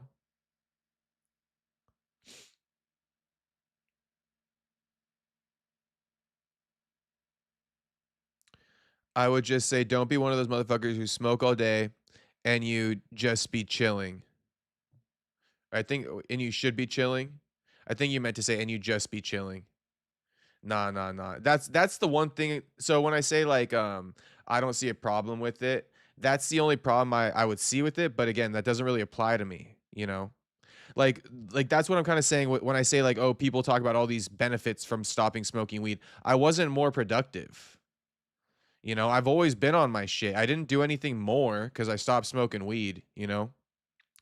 So for me, I think I'm fine. Like, but yeah, if you're somebody who like smokes weed and takes a fucking 8 hour nap and then goes to bed without completing your tasks and your side quests for the day, yeah, you're cooked, homie. You need to get off the kush. You know, Jacob can smoke and chill all day. I can smoke and chill all day and still get my work done. Like I said, I quit smoking weed and then like my productivity didn't go up. There were some benefits, like, the last minute interviews that people would want to do. I would be more available for it because I'm not like stoned. Versus in the past, sometimes I've been baked and I'm like, yo, we gotta wait like an hour. Like I'm too high right now. And then I've missed it or something. So that was chill. Like you're always on go, ready to go. But other than that, there's not too many benefits for me personally. Basically what he's trying to say. Yeah, Space Kid, you got what I was trying to say. You got what I was trying to say. Weed helps me drink less. I like a crossfade. Shout out to the crossfade. Weed definitely will help you drink less.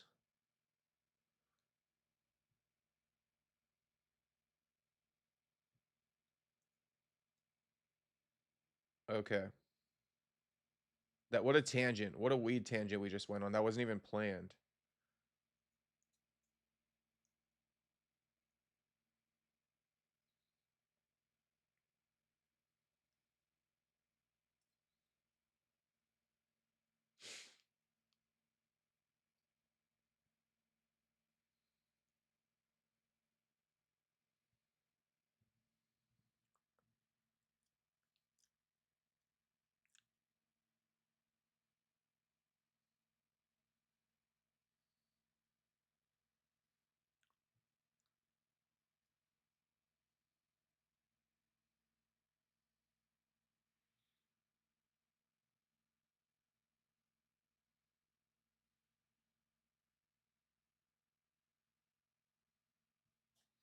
Okay. Um Speaking of that, I'm gonna chug some water, lol. Okay. Bro, I love that you stream so late. It's 2:20 a.m. by me, but I'm guessing 12:20 by you. This is always perfect for me. Yeah, it's 12:21 right now for me, Mystic. And shout out, homie. These live streams are for the degenerates, homie. They're for the degenerates. Minus Cupcake, because Cupcake is just God blessed, and Cupcake blesses us with his presence. But we late night, homie. We late night. Okay. I think we're done with this. Any last message to Sean? I know you said you're not gonna say nothing, but like, all the mics are on. He said a lot. What's your final message to him? Well, maybe. Hope you're gonna talk more. It's funny to listen to this guy. In regards to Conor, are you a Conor fan of the UFC? Are you looking forward to seeing his return in the sport? Yeah, of course. So I seen when he was fighting with this guy. He knocks him out, Brazilian guy. Aldo. When I see that fight, I just heard about how much he made. That's why I get motivated to start MMA. So it's cool to see. So the boxing fight wouldn't be personal, just about making money? Would be cool. Why should I be personal? Never that bad things to me. So yeah, that's a cool game.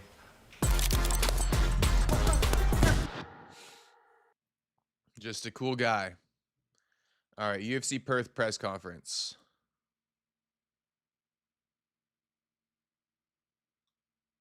Brazilian Jiu fans, we are back. It is time to roll inside the bowl. Mikey Musumeci, the 5-time world champion. When he steps on the mat, he is an absolute killer. For the first time in the UFC in front of his home crowd, here is Quillen. AD says, what's better, gummies or cookies? If you want my honest opinion, AD, I prefer a chocolate bar. I prefer a chocolate bar. Chocolate bar never done me wrong. Cookies done me wrong in the past, meaning like ain't even been faded. Gummies too.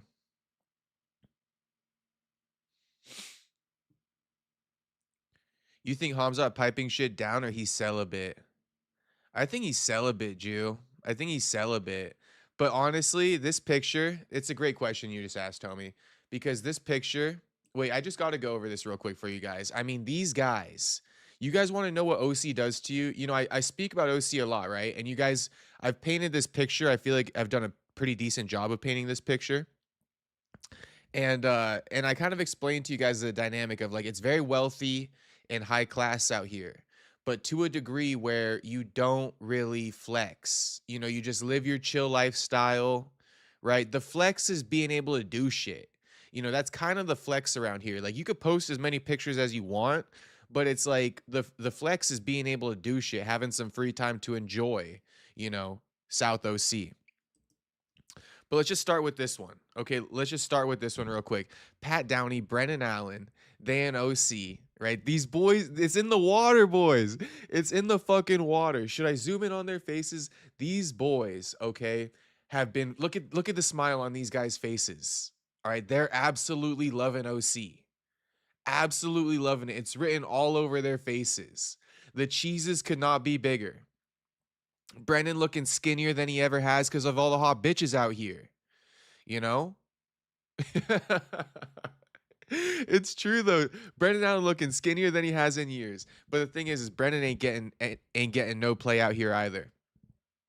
Because his Instagram is public and it's flooded with his girl on there. So best believe B ain't getting no play out here either. Pat probably getting some play. You know, Tuco probably getting some play. But you guys think I'm trolling, you know, oh, this is a picture of these guys training. You're making a lot of nothing. They're smiling. Who cares? Okay, hang on. This is what did me in. This is what fucking did me in. The boys on the ferry. These boys went to Newport and rented a fucking ferry. The most tourist activities you could imagine. You know, let's rent a ferry. Me and Tuco.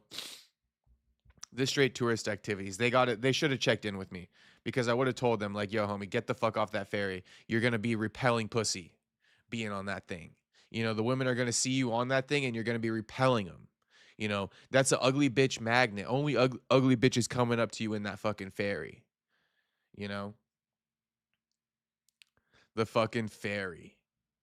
And then if you guys think that this isn't enough, right? If you think I'm still tripping, well, then let's go to Tuco's IG because Tuco, he really tripping on OC. You know, Tuco really tripping on OC in my opinion. Wait a minute, I think they fucking deleted it. Wait, no, it was Pat who's tripping on OC.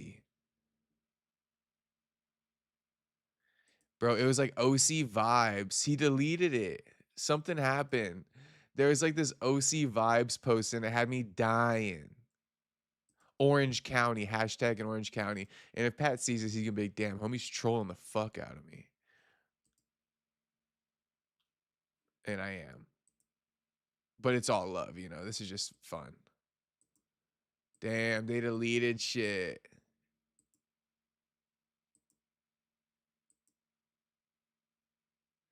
Because it was corny. Look, there's no they turned off the comments. This has no comments.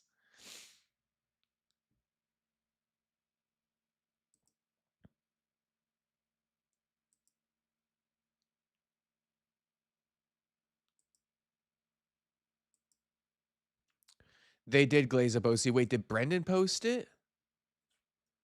Maybe Brendan posted it. We gotta just double check.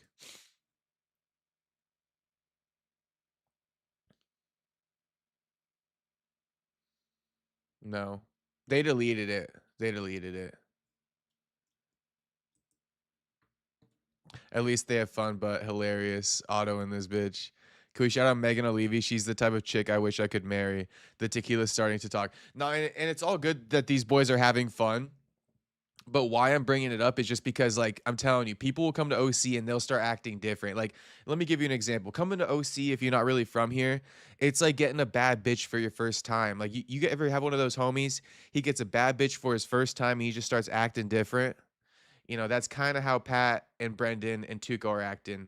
They touch down in OC and they act in a bit different. You know, they act in a bit different. Can't blame them. Great place. But, you know. It's like your homie who gets a bad bitch and you start acting different. It's like, homie, don't make me fuck you up and put you back in your place. You know, yeah, you got the hot bitch, but watch your tone.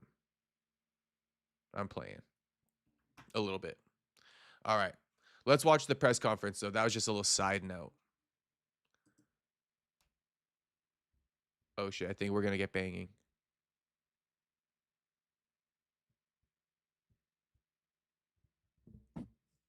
You'll hear it if it does happen. Sal kill. Standing across the octagon, a battle-tested veteran who is no stranger to taking on up-and-coming contenders. He has faced and beaten some of the biggest names in lightweight history and still has gas in the tank. Please welcome Beneil Dariush.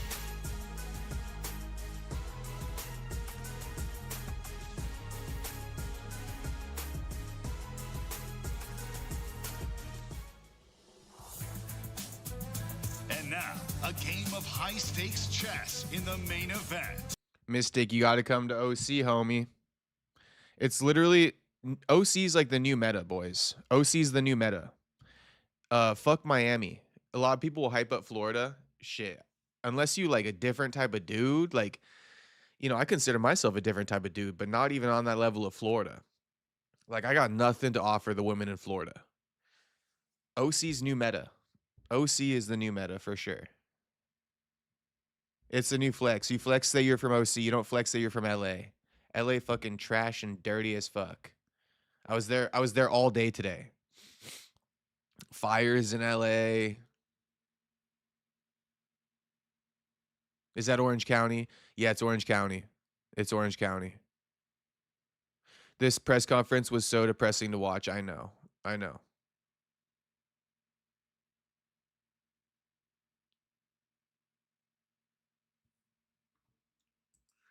We got Brendan Fitzgerald calling it. Great to be back. Let's hear it. Great to be back for the fourth straight year. UFC Fight Night, Della Maddalena versus Prates, proudly supported by the Western Australian government through Tourism Western Australia. Obviously, a lot of local talent, not just from Australia, but in Perth. And we are thrilled to be back for a fourth straight year. And in Saturday night, prime time for you fans. You don't have to wake up early on Sunday morning. We can't wait to hear you guys blow the roof off of this place. With that, let's get to some questions. Who's got the first question? Thank you, Brendan, and welcome back, mate. It's good to see you again. Jack, a question for you.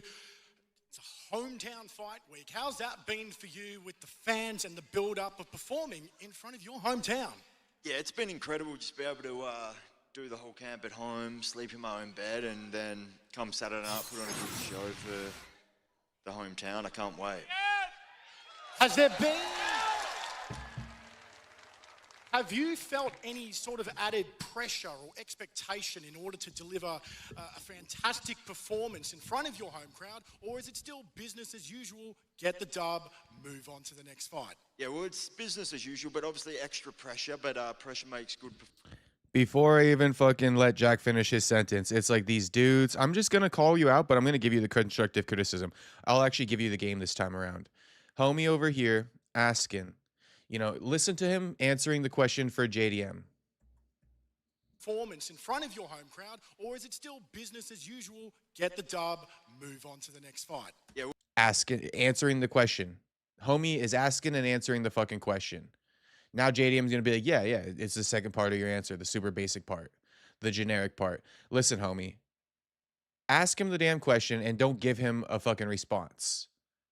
Well, it's business as usual, but obviously extra pressure, but pressure makes good performances, and that's what's coming. Carlos, you're clearly in enemy territory as based off what the crowd gave you in terms of a reception.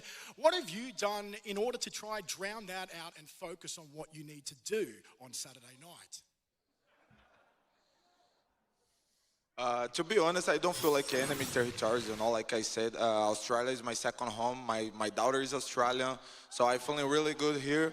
I like Australia, and of course I understand, like, Perth is his hometown, you know, people have to support him, you know, but it's not personal, just business, and I'm feeling good. I don't think too much about the crowd and things like that, you know, all the people asking me that during the week, because when on the end, when the octagon doors close, it's just gonna be me and Jack, you know.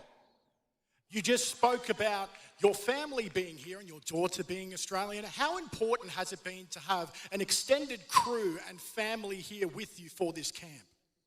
It's always good, you know, always good to be close of my family. I grew up without my father, so for me it's always important spend the time with my daughter, especially with my family, my mom. This time a lot of friends come with me, my training partners. So it's really important for me, but bring it to the fight, I don't think too much about that. Like I said, inside the cage, it's just me and Jack, you know, like the motivation is always really high, no matter what, no matter who is close or who is watching. This fight has the potential to be a fight of the year contender. So to both of you, to Jack and to Carlos, what do you need to do in order to get the win? And potentially, what do you need to do in order to stop your opponent from getting the win? Jack, if we could start with you. Yeah, I've just got to be extremely focused and come in there, be smart and push a high pace and go for it. Carlos? The same, you know, focus all the time. He's a dangerous guy, good hands, so I need to keep my focus all the time for 25 minutes, you know, like focus on him, focus on the fight, and do my best, get the win and get my title shot. Steve, it's been nearly 2 years since this home crowd has seen you perform. What changes, and I don't want to say fixes, but alterations to your game have you made in that period of time? I don't understand. Can you ask again? Sorry, guys.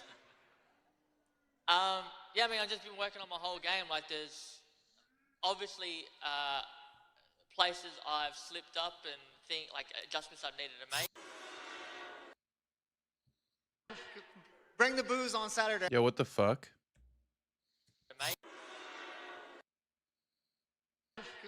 Bring the booze on Saturday. I love it. I'm just here to have a good time. Quillen, possibly the best dressed man in all of Perth. Obviously, you're going up against a mainstay of the division in Benil. What do you need to be worried about and focused on for Saturday night? Yeah, this is so cool for me. Saturday night. Yo, is this guy still asking fucking questions? Oh my gosh, dude, get off the fucking telly. The fuck is this dude still asking questions for? They've been dog shit. I don't give a fuck about your accent. Your accent ain't disguising those shit ass questions, homie. This dude's still yapping. Yeah, this is so cool for me.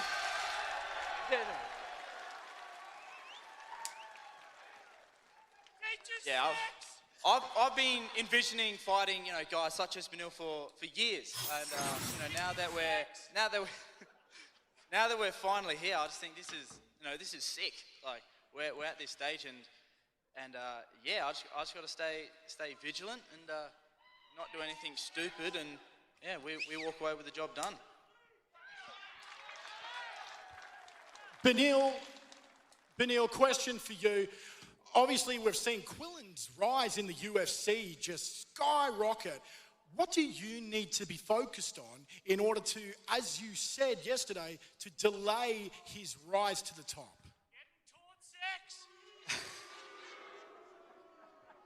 Yeah, I mean, the way you win a fight is you hit the guy more than he hits you, so I plan on hitting him more. I'm not really sure what else to tell you. Jack, over here. The last fight obviously can be a very difficult thing. It's not fantastic to lose a fight. What are the improvements you have made, and is this the most dangerous version of Jack Della Maddalena? Yeah, I believe so. I believe I'm getting better every day. So yeah, I believe I'm going to come in best version of myself. Last fight obviously wasn't the perfect fight, but that's the way it goes. But yeah, definitely the best version of myself right now. You get the hometown reaction. You are the hometown leading man. It's been a while since you last fought in Perth. How is this week compared to the last time you fought in Perth? Yeah, it's much the same. You know, it feels good to fight in a card at home. A lot of Aussies fighting before me, so I'm excited to see them all put in good work. But yeah, it feels much the same. At the media day yesterday, you said you are expecting a 25-minute war. Carlos had a different answer. Carlos thinks he's going to stop you. What is your reaction to that? Yeah, I mean, that's obviously going to be his goal, but I'm going to push high pace, try and get him out of there, but I'm expected to go 25 minutes. Carlos, what is it about this fight that makes you think that you can finish Jack? Can you ask again, please? Why do you think you're going to knock out Jack Della Maddalena? What he said? Why I feel? Why do you think you're going to knock him out? Because I know what I can do, you know. I train a lot. It's what I like to do. It's what I know how to do. But I'm ready also to fight 25 minutes, 30 minutes, 40 minutes. Doesn't matter.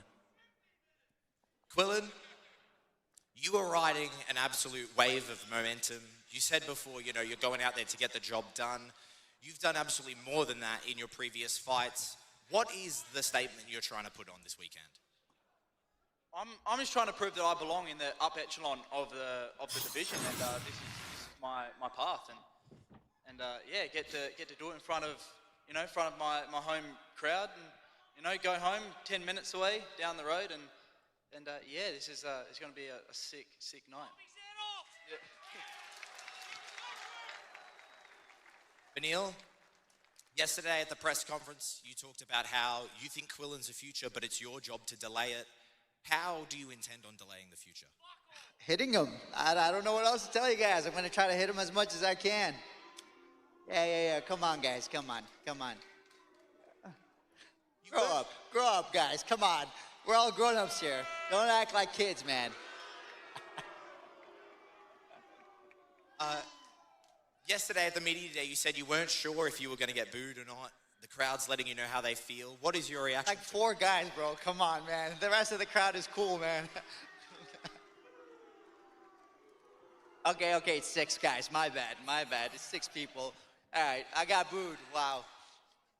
And Tim, yesterday at the media day, you talked about some aspects of Steve's game that you said didn't worry you too much. You weren't too worried about the... Yeah, I got to say, Dariush playing up to the fans is like, bro, chill out. Chill out. What you getting so offended for? Giving him all that attention. He's going to keep doing it too. Every time they ask him a question, he's going to acknowledge the boos. Power. What aspects of Steve's game does worry you? I mean, he's super well-rounded everywhere. He's good on the mat. He's good on his feet. He's got good cardio. He's tough. He fought for a world title. So, I mean, I'm just excited to get in there with another good opponent and have a good time. Steve, yesterday at the media day, Tim said he wasn't really worried about your power. What is your reaction to that?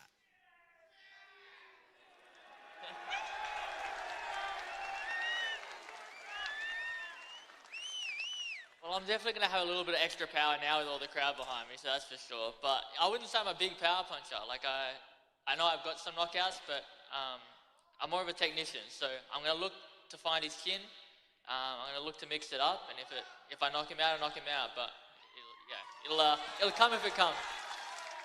And over the years in Australia, we've had some different versions of fighters. You know, there was Footy Volk and Bold Volk, and there was kind of like Steve Carell, Steve Erceg. We've now got Beard Steve Erceg. What is this version of Steve Erceg? It's almost a man, Steve Erceg. I'm trying to grow the mo, but when I get that, there'll be full man Steve Erceg engaged. Thank you very much, boys. Question for Jack. Just to confirm, so it's a huge weekend for MMA in Perth. You've got Australia's best MMA promotion, Eternal MMA, Eternal 105 tomorrow night. So is your plan after the ceremonial weigh-ins tomorrow is to head to the Perth HPC to support your teammate in Lawrence Whitesmith? Yeah, for sure. It's a really good local card. Eternal MMA. Excited to watch Lawrence get some good work in, and yeah, I'll go straight from ceremonial to the show, watch some fights, refuel, and yeah, get some energy as well. It's good to get some energy on a fight show and then show out Saturday night. You're making history.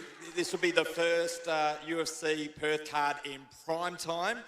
You get to headline that. You're a former Eternal champ, and you're headlining the card with two other former Eternal champions from Perth. What does that mean to you? Yeah, it means a lot. It just shows the level Eternal has, but yeah, I think prime time is perfect for the fighters, the crowd, the whole lot. So excited for a prime time event.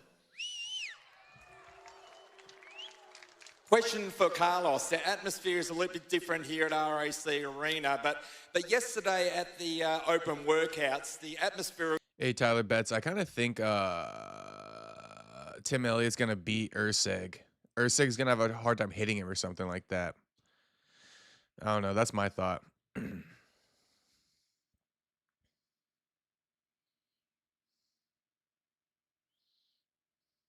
Mystic goes, OMG, I just took the nastiest resin hit out of this one hitter. LOL, I've been lighting this thing the past couple of days until something came out of it.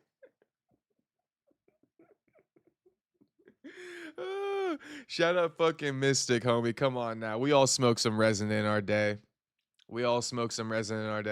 Oh my, that was bad. Death carcinogenic. It's okay, homie. It's okay. Just take some creatine. Creatine's anti-carcinogenic. Just counteract it with some creatine. Put a little bit of like rosemary on your food next time you cook. On your eggs or something. That's also anti-carcinogenic. Shout out Mystic. That's fucking hilarious. Thanks for sharing that. Oh, dang, I hate that, Mystic. Shit, we all been there, Franklin. Can you ever see Prates getting chinned, ? Shit, by one man, homie. Space Kid, I think one man could do it. You know, you got to see him up in there against Joaquin Newmansa Buckley. Look at that face right there. Imagine Joaquin versus Prates. I'm telling you guys, but this is what I'm saying, you know, Joaquin versus Prates, you know, it's fighters that make these fights. And stick Joaquin up in here against Prates. This little depressing ass press conference that I'm about to turn off, you know? Wait, can I get a vote? You guys want to continue watching this, or would you rather move on to something else? We all been there. Yeah, we straight all been there, Cupcake. If you haven't, you lying. That's like the realest shit anyone ever dropped in the chat from Mystic. You guys want to continue this press conference, or should I move on to something else? Just drop it in the chat. Carlos Prates will be fucking amazing.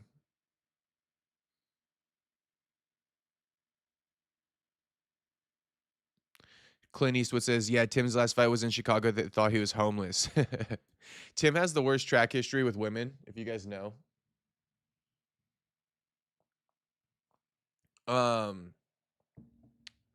Move on. Let go my personal vote. Space Kid says nah. Okay, can we get a couple more? Andrew? Andrew, you want me to move on or stick on this?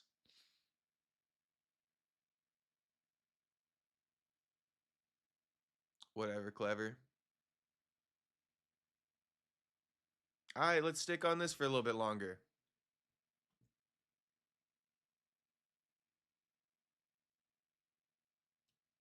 Keep watching is my vote. Move on, says Cupcake. It's 2-2. Andrew says move on, 3-2.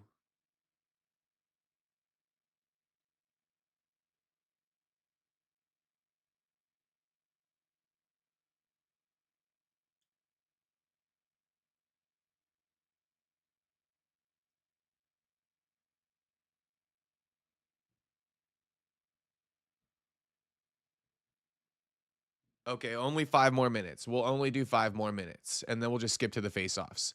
5 more minutes. We'll meet in the middle. So boring. They talk so slow. I know. 5 more minutes till 22, and then we'll skip to the face-offs. 5 more for the homies who want to watch it. It was incredible. That atmosphere. Were you expecting that? Was that a bit of a surprise? Hi, Corinthians.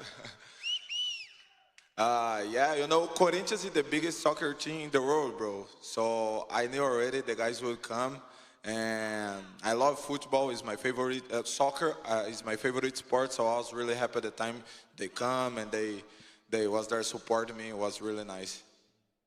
A question for Benil. We had a chat yesterday. I think you've got a bit of an indication what might happen at RAC Arena on fight night. But do you believe this is the biggest fight on a rising star in Quillan Salkeel's career? Do you believe it's a bit early for him to be fighting someone like you?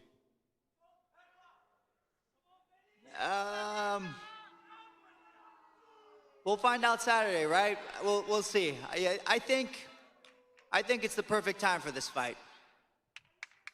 There you go, Quillan. You heard Benil Dariush there. You've been on a rise. It's been fantastic following your journey since you were eternal. Benil better not chin this dude. Benil better fucking not chin this dude.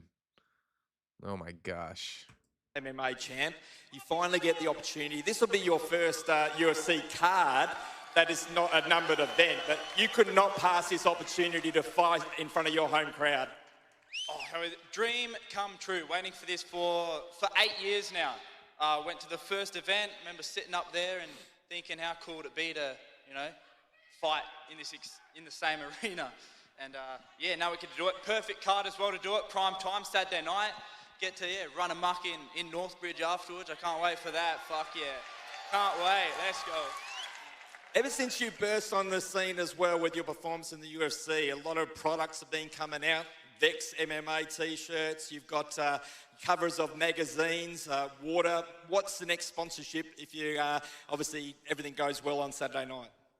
I don't even know. I just, like everything, I just wing it. Whatever, presents itself at the time, we'll figure it out as we go on. Question for Steve. Obviously, you fought in Perth before. It's great to have you back. I mean, what does it mean to you to obviously come out and be the first of the trio in Perth to on the main card?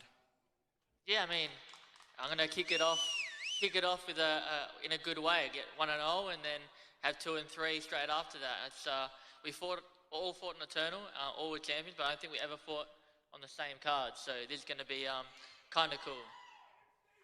Question for you, Brendan, as host. Again, UFC has come so far in Australia because, again, there was a time when we only had one fighter in Australia, Elvis Sinisic, and then Soa, and then all of a sudden you've got a full card. I think this will be the first time in Australia that every fight has an Australian on the card. So tell us about the journey of the UFC and MMA in Australia. I know I said 22 at the 22-minute mark, but I mean, we're going to cut it off at the 20-minute mark with fucking Brendan Fitzgerald question. If we're asking Brendan Fitzgerald a question, it's time to fucking move on, bro. It's just like, gosh. Let's watch the face-offs.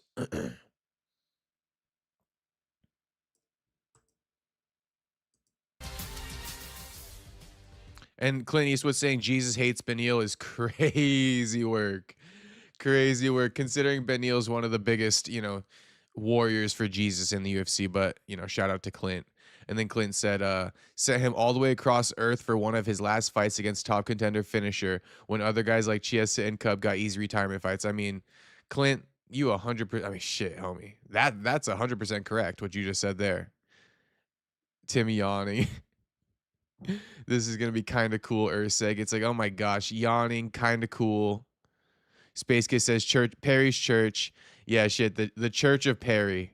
The Church of Perry. That's a solid name. I think Jew came up with that one.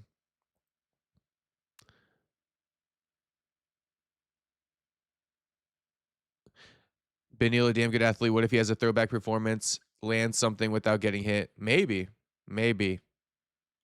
Always an option.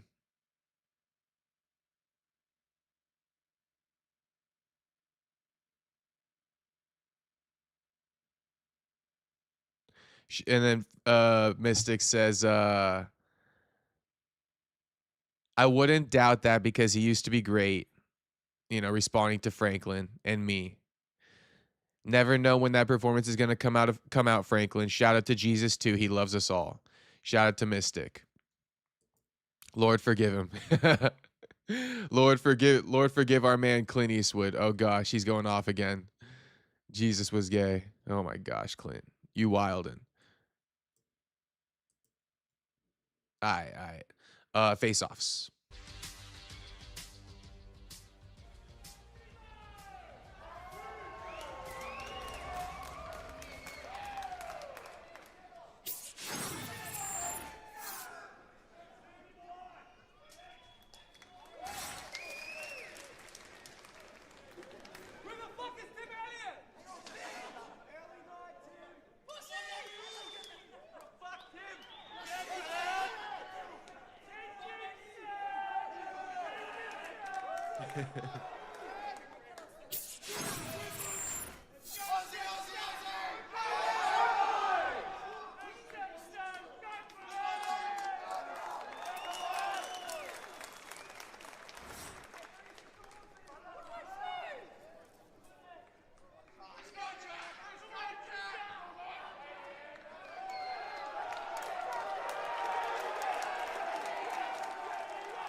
Prates gonna knock this dude out, bro.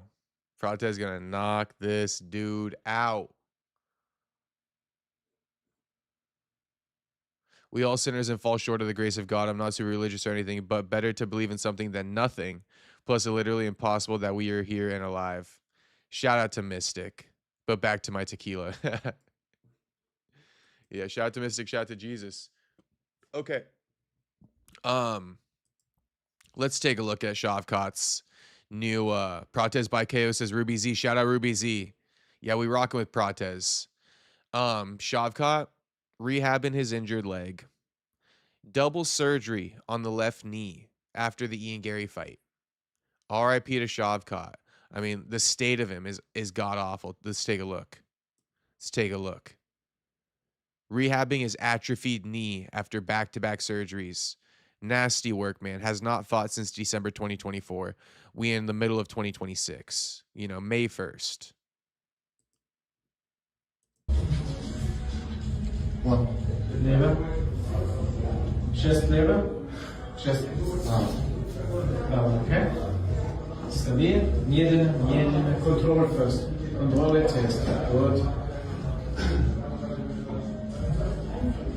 Медленно. Good.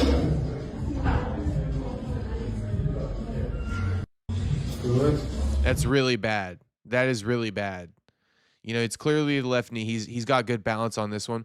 But it's like, dude, Shavkat is so fucking skinny. What's wrong with this guy? Not being able to eat, bro? Come on, bro. You had surgery, but you could be eating. C Mystic says, am I not mistaken? Did you think JDM was going to win the other day? Oh, no, I remember you said your brain said JDM, but your heart says Carlos. I listen to you when you talk, buddy. Nah, you do, homie. You do. That's exactly what I said. And, you know, now my brain and my heart are saying Carlos, Mystic, just so you know. Just a little update on my prediction. Now my brain and my heart are in sync. We rocking with Carlos, with the brain and the heart. Body and soul, we rocking with Carlos. No Diddy. It's kind of Diddy. Kind of Diddy. And then let's go through a few bookmarks here. I don't like these guys that get injured like this so young. Nah, I know. Okay, we got to take a look at this clapback Thursday. A 4-minute clapback Thursday. A 4-minute clapback Thursday. Let's just listen to it.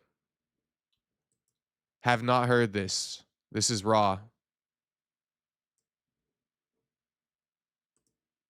It's your favorite time of the week again. Time for the only segment in boxing that gives you the facts and makes you laugh. It's Clapback Thursday. All right, so I went to Washington, D.C. last week to testify in the Senate and oppose the amendments TKO Group is trying to make to the Muhammad Ali Act. TKO's proposed amendments passed easily through the House. You take cash? Without ever even hearing from a fighter. How is that possible? They're taking bribes. And now it's being introduced in the Senate. Nico Ali Walsh and myself walked in there last week hoping to shed some truth on all the lie TKOs has been telling and to convince the senators there's no need to change these protections. As an independent contractor, fighters won't have leverage when one system controls all opportunities. Nico was spot on and made all the right points. But when the same company controls who you fight, how you're promoted, and whether fans ever see you, it's not much of a choice. But it was immediately clear the senators already had their agenda. What is it going to take to bring WrestleMania to Cleveland, Ohio? And the snake oil salesman Nick the Con talked in circles about boxing, a sport he's never been involved in. He isn't a fighter. He's a Hollywood agent. Fucking yuppies. He lied his ass off and got so many things wrong. First, minimum pay of $200 per round. We are already doing that. Mandatory injury insurance. They already do. Fourth, standardized medical protocols for every boxer. Annual brain MRIs, cardiac testing, brain health testing. They already do, you just don't realize it. Giving boxers a genuine path to free agency. Fucking window dressing. There's no boxing in the history of television on any major media conglomerate. If you want trading card deals, if you want merchandise deals. They made over Reebok made over $1 million on all my merch, and I got like $3,000. If you want video game deals of. But he said it convincingly. I have never been part of something so obviously corrupt in my entire life. Nico and I walked. But I just have to say now Oscar is now he's just doing false shit too. You know, some of the stuff Nick Khan said was true. As far as the fighter healthcare, boxing is messing up pretty badly with that, right? The $200 round, I don't know if they're already doing that or not, but you know, Oscar's also doing some propaganda right here, just so we're clear. The healthcare, it isn't good. Yes, it exists in boxing, but the UFC would bring a better healthcare. Now, overall, I'm on Oscar's side, but I would prefer him to keep it, you know, authentic and real. Into a fucking buzzsaw. So it seems the bill will pass, and Zuffa. And also claiming there's a major TV network deal with boxing. No, there's not, bro. There's not. There's not. Why is he making it seem like Nick Khan's lying about that? Please tell me the network deal that boxing has. The last one was like the PBC deal. Will be able to create their own league with their own uniform belt, rules, rankings, everything. They want to monopolize boxing. But yeah, Sean O'Malley getting like $3K off $1 million something in sales. I mean, that's what Nick Khan is basically saying without saying too. Yeah, we'll get you these merchandising deals. And if you generate $1 million, which is like an anomaly, bro, a straight anomaly, ain't no one generating $1 million. You know, we'll shove you a little 3K. We'll give you 3K. It will be UFC 2.0. And we all know how awful that is for fighters. You guys now have a choice whether to fight for the unicorn belt or stay in the current system that has worked for 100+ years. A system full of history and legacy, rules and fair rankings. Or you can go to a dictatorship who treats you as a number. You don't matter all that much to them. You can kiss all your sponsorship deals goodbye. I'm like, I thought I got 15%. Like, well, you get 15% of this, gross, and but of this, yep, and then these guys get it, and then you get 50% of that. You won't even be allowed to wear your own trunks when you fight. They will dictate who you fight, when, where, and how much you receive. I mean, say goodbye to fair market value. I will tell you what you want. Oh, and this lunatic is your boss? I didn't get down. It was awesome. This guy who thinks public shootings are fun? What a sick fuck. Okay, tough guy. Fight! Like this guy, woman beater? History will repeat itself. Oh, I saw a contract from a fighter who already regrets signing with Zuffa, and it's horrific. They make fighters pay for their own medicals. Oh, and if you lose, they decide how much to pay you. You won't know until after the fact. You just need not to lose. The contracts are garbage, so beware, buyer. And you heard it first here. So remember, kids, you're never a hater if you only speak the facts. It's your... I mean, we've kind of been over a lot of this over like the last couple weeks, so I don't want to fully go over it again. But the consensus here is that some would say, what a tough cookie, Oscar. Some would say that, homie. Some would say that. I mean, some of us would say that, Jew. But yeah, we've been over this with Oscar already. But I mean, in short, you know, yeah. Nick Khan won the hearing. You know, Nick Khan won the hearing. Was I on his side? No. I'm on, you know, keep boxing the same side. But hey, you know, boxing toed it out the best they could, and Oscar and Nico Ali Walsh, that was the best representatives they had. You know, the UFC didn't have Dana White come out there. They toed it out Nick Khan, a guy who's experienced in these legal battles. So you can go on here and say all you want, but the bill's getting passed. Yes, we know it's corrupt. Yes, we know the fix was in, but the bill's getting passed, homie. And you did decent, Oscar. You did decent. Nico Ali Walsh did decent, but you didn't do good enough, and you lost. So it needs to be said. And Nick Khan, you know, he's a smooth criminal. You know, he's a slick talker, but best believe, you know, he's not good for boxing. And all that these guys are gonna do is get the lower tier fighters paid more, and they're gonna keep more of the money at the top. You know, just do the math. Oh, you know, we'll increase the bottom, we'll raise the floor by this much money. But how much are they capping the ceiling? Right? How much are they capping the ceiling? We'll raise the floor this much money. Right? Entry-level boxers will raise it to $200 a round from $150. Right? How much net is that really going to cost them? Versus like, you know, capping the fucking roof, capping the ceiling. Taking away what these boxers, you know, make on average right now. Ryan Garcia making 11 million, you know, $20 million paydays. You think that's happening under Zuffa Boxing with all these new things they're promoting or presenting with the TV rights deal and the, you know, card games and the video games and the merchandise, right? And all these things. They're going to invest in all this stuff to grow the fighter's profile, okay? But they're not that's going to come out of the fighter's check.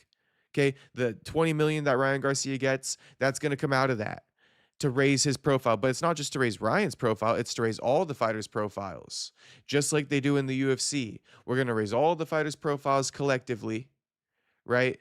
And then they're not going to get the money. We're just going to use it to grow their names so we can, you know, keep generating money off of them. That's what it is. I mean, it's a weird catch, but that's what it is, and that's why I'm not in support of it. That's why I'm not in support of it. Just to say that last part again, right?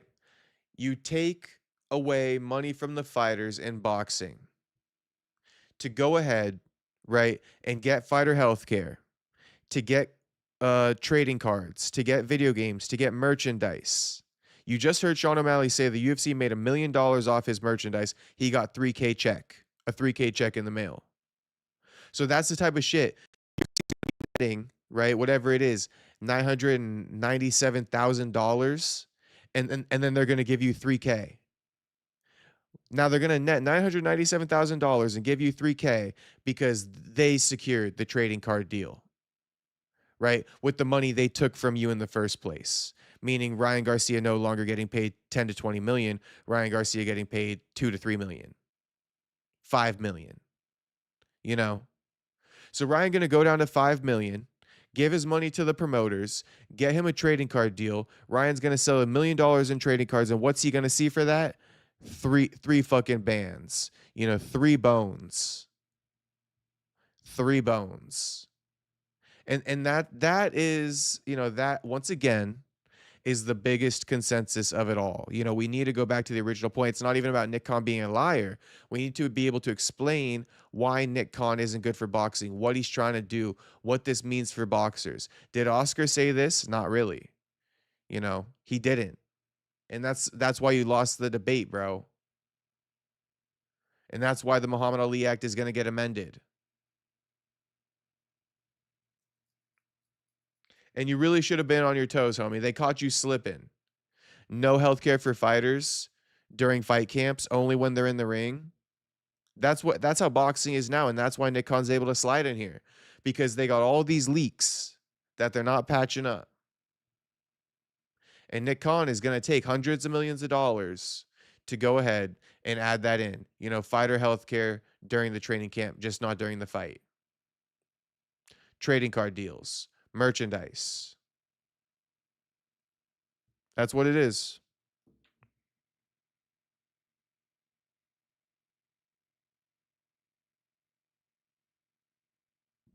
Now, Space Kid's asking me. Space Kid's like, why are you so sold on Prates? Well, I'll kind of say it one more time, Space Kid. Number one, he is mogging the fuck out of JDM all week, is he not? JDM is getting mogged by this dude all week. That's just number one. Off the 2 face-offs I've seen, JDM is getting mogged by this dude. Now, aside from that, Space Kid, why I'm rocking so heavy with Prates is just because, bro, Prates has fought the better guy. I mean, okay, I know JDM fought Islam, but he got washed, bro. And Prates with the style matchup, him fighting Ian Gary, I just think like contrasting Carlos Prates versus Ian Gary, Carlos Prates even versus Leon Edwards, it's like, bro,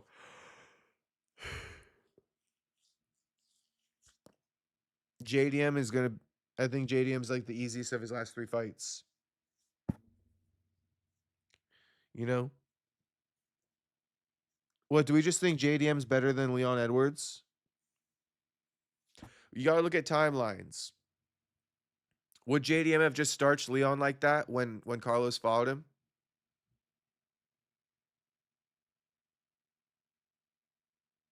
So that's why I'm with JDM.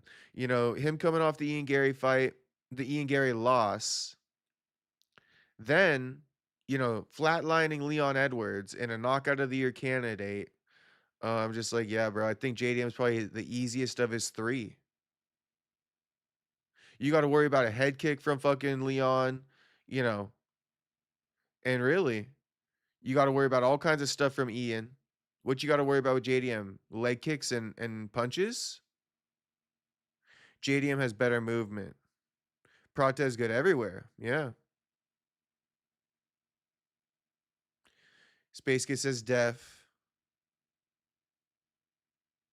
Space Kid says,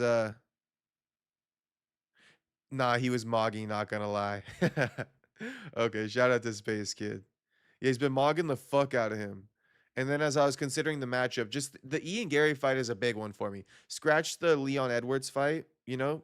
The Ian Gary fight, going 5 it was 5 rounds with Ian. Was it not?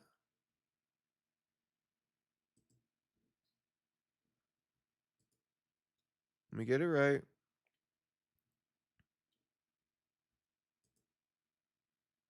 Yeah, main event 5 5-minute rounds. 5 rounds with Ian. It's like, bro, I believe in Prates. In Prates we trust, Space Kid. In Prates we trust.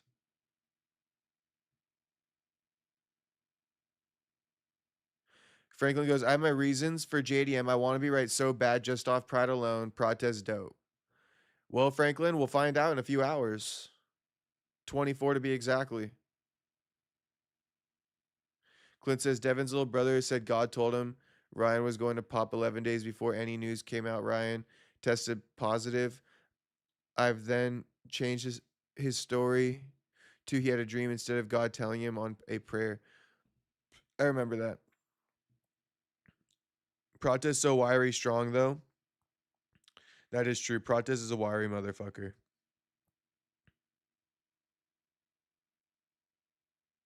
Space Kid says, Oh, talking about Nitro saying JDM has good movement. Basically, because that's what I've been saying. He cuts his angles nice, gets to his combos. He does get to his combos. I'm just a little bit doubtful. I'll be honest. I'm a little bit doubtful he's going to get to those combos against Prates. I'm just a little bit doubtful about that.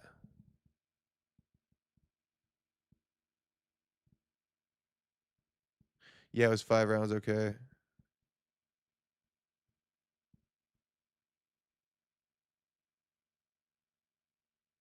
JDM got to watch out for those kicks at range and elbows in close. He does. Knees as well. Almost finished him at the end, exactly. I can't watch the clip. Mystic is going to get me fucking... I don't even want to risk it. And the Space Kid says, yeah, but that's after getting shut down all 3 rounds. I know. We'll see how it plays out, homie. We'll see how it plays out. I know.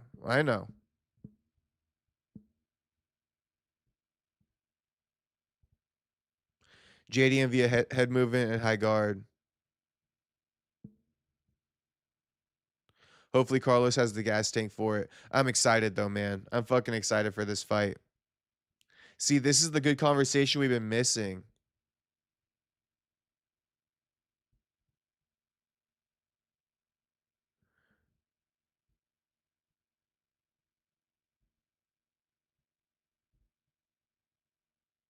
Nitro says, the reason I like JDM is his high guard and head movement, but that's the only reason he got dominated by Islam. Hopefully Carlos has the gas tank for it. I think he will have the gas for it. Such an awesome fight. We might actually get a great main event. We are, finally. After 2 weeks of shit. Nitro says you can't use having a guard against a wrestler. That's facts.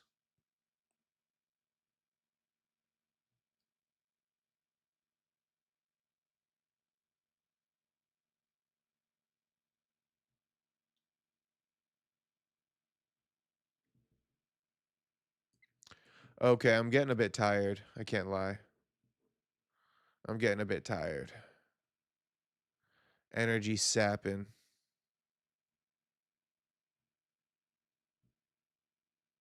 Wait, here's some old sparring footage from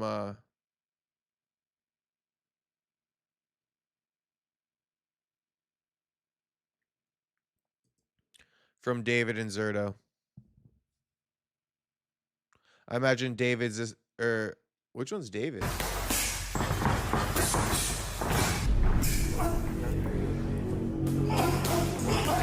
David's in the white.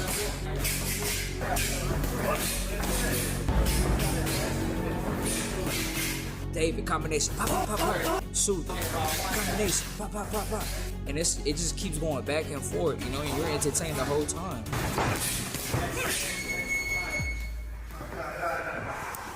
That's just in training, in sparring. Think about come fight night.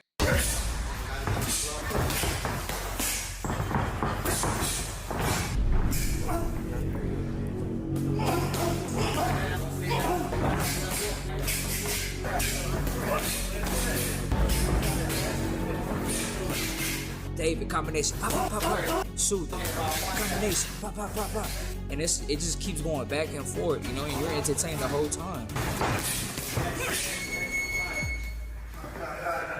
I don't care what nobody says, bro. David Benavidez is a straight G. Straight G. Straight G. I don't care what nobody says. I don't care if the Mexicans don't claim him, bro. David Benavidez is a straight fucking G, bro. Straight G. Straight G. Might be one of my favorite boxers today. Straight G. Nothing else to say. You know, homie, a straight G. Oh, by the way, I saw someone ask me, you gonna visit Charlie Kirk Way in Westminster? This like a 30-minute drive from me. Yeah, Westminster put up Charlie Kirk Way.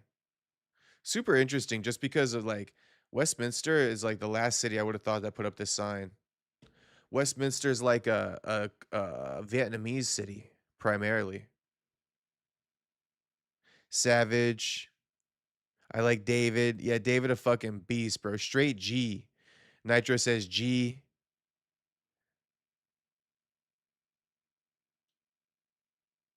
If anyone needs a link to watch free movies, just message me on here. Shout out Mystic. Homie looking out. Dude, what? Yeah, yeah, yeah. Yeah, they got Charlie Kirk Way in Westminster now. They just put it up.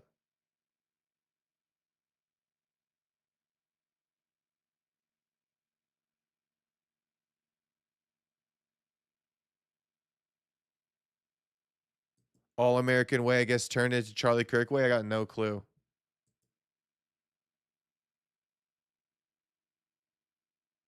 But yeah, like Westminster is super Vietnamese. Like all the politicians are Vietnamese. So it's just funny to me that they all got together and they're like, we need Charlie Kirk Way. Like they're like the last people I would have thought.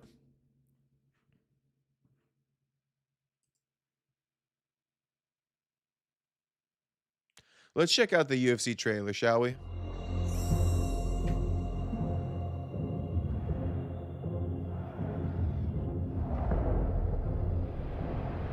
Wait, Mystic says something about Charlie Kirk just had conversations, got assassinated, fucking crazy. LOL. I know everyone feel differently. I respect that. We can disagree and still all be homies. No, yeah, that's fine. I mean, to be honest, Mystic, I mean, I can't say things for certain, right? But I mean, we all know the timeline of events, Mystic. Charlie Kirk started questioning October something, right? That thing where Gaza came in and attacked Israel. He started questioning that. He started speaking out against the genocide, and boom, they offed him. Can't say for sure, but Space Kid says this is not the UFC 6 trailer. Is it?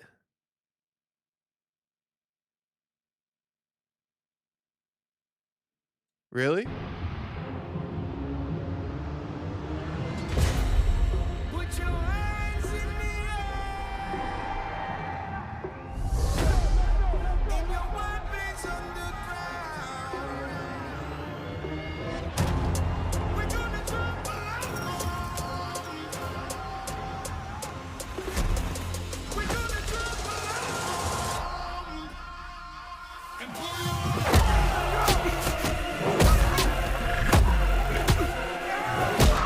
The game's gonna be shit, I can already tell.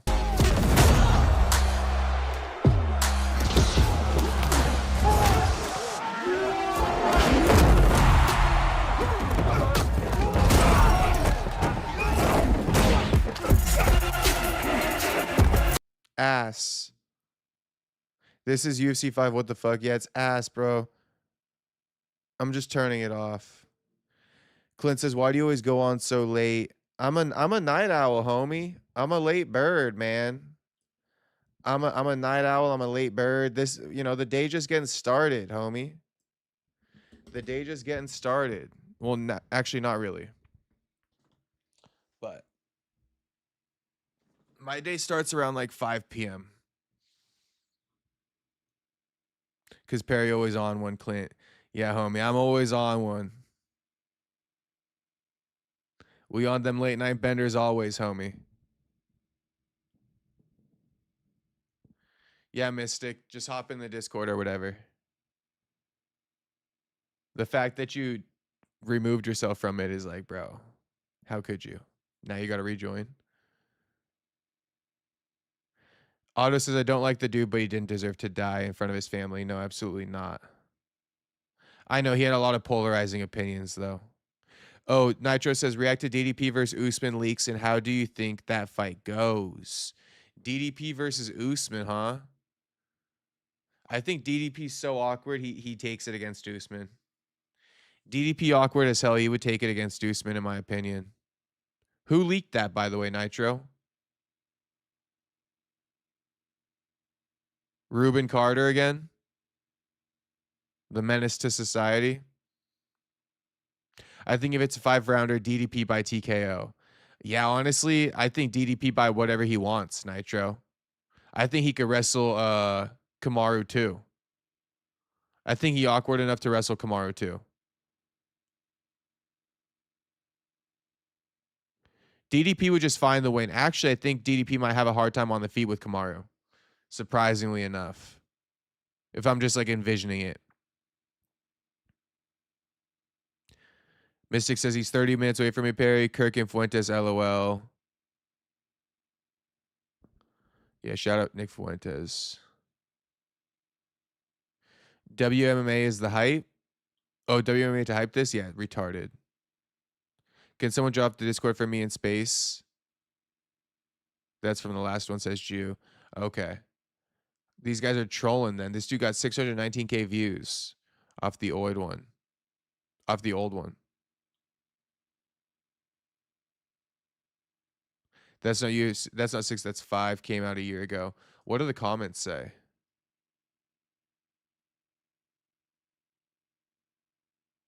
Oh, he's like, I wasn't even trying to fool anybody for real.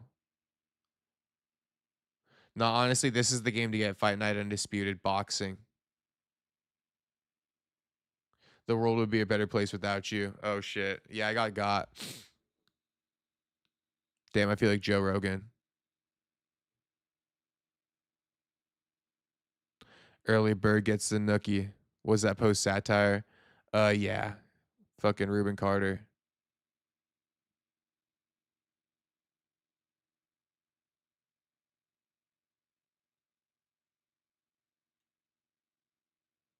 Wait, Mystic, why can't you put it in the chat, homie? We only got like 17 people in here. No worries.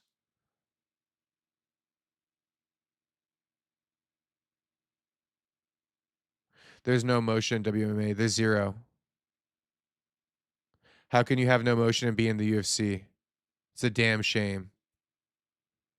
Nitro, you cooking. Less than no motion, Nitro. Yeah, they got less. Because they had everything handed to them, bro. Straight handed to them. They've never had to work for anything. Women in MMA have never had to work for anything, and that's why you have it where it's at right now. A complete net negative. But shout out to Alexa Grasso. I really love that girl. You know, she a great woman. I don't mean any disrespect to her. You know, it's people like her who are keeping women's MMA alive. She got, quite honestly, the only motion in women's MMA. You know, Alexa Grasso.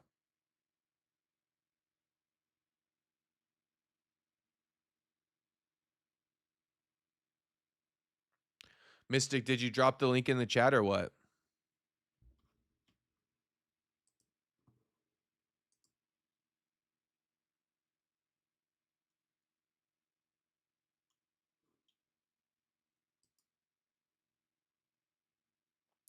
We need a Carlos Prates emoji. Okay, I'm gonna okay, we're gonna do a new inventory. My bad, I kind of like forgot about doing the last two.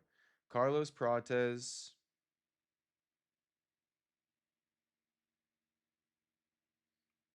Okay, if you guys can offer new suggestions, if you gave a suggestion the other day or something, I forgot about it. So if you guys can drop it in the chat, suggestions for new emojis for the members. Little update. I got Carlos Prates emoji. If anyone's got any ideas.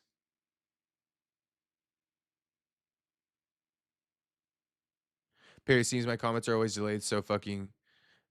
Oh, because I say shit and you don't say it for another 2 minutes. Nas Mystic, it's probably a little bit of both. It's probably maybe a little bit delayed, but I'm also trying to read everybody.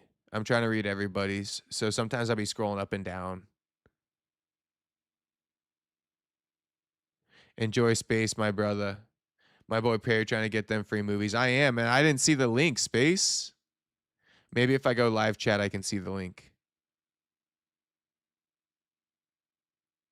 Yeah, I don't see is it in the cord? Space Kid says sent a new emoji suggestion. What is it, Space Kid?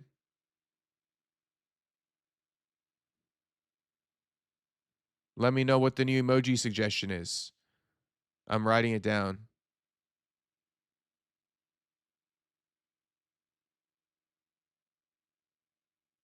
Josh Hokett. Should we get a Josh Hokett emoji? That's a good one. He popular right now. No, it's in live chat. Love Hokett. Okay.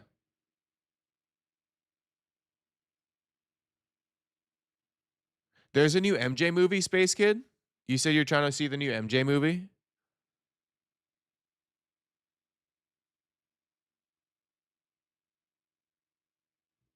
Crop the picture.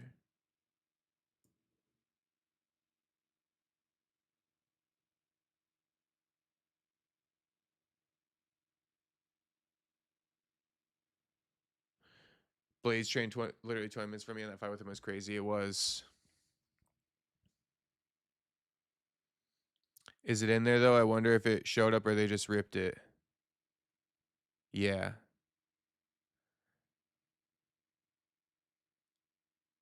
Perry Elite with the comments. I can think of a few like that. Always impressive. Shout out to Franklin. I'm quick with it or what? That's what you're trying to say?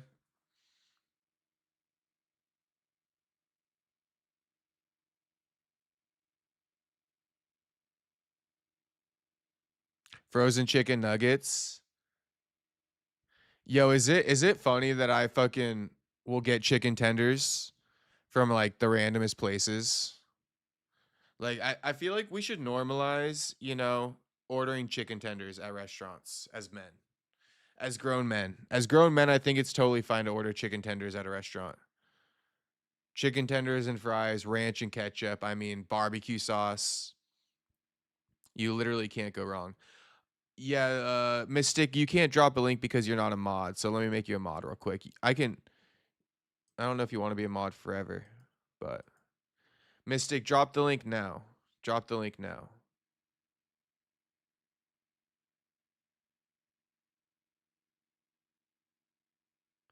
Bro. Space Kid, is there something funny? Is there something funny? I wish McDonald's brought back chicken tenders. Oh shit, yeah, that would be fire. They just got the nuggets, huh? There was another place that had tenders. Carl's Jr. had tenders, bro. Carl's Jr. had fucking tenders. Just the organization of comments, timing, quickness. Yep. Shout out Franklin. Yeah, there's a bit of an art to it. I try to like catch them all. You know what I mean?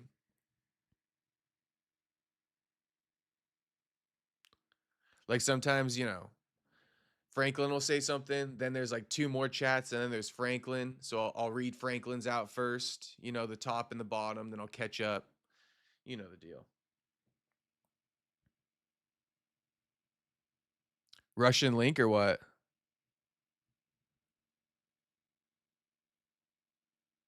Damn, I'm honored. Resin Chris is a mod now. You a mod, homie. New Wendy's tenders are amazing. Are they? Chicken tenders, mozzarella sticks, nice combo. Yeah, honestly, it is.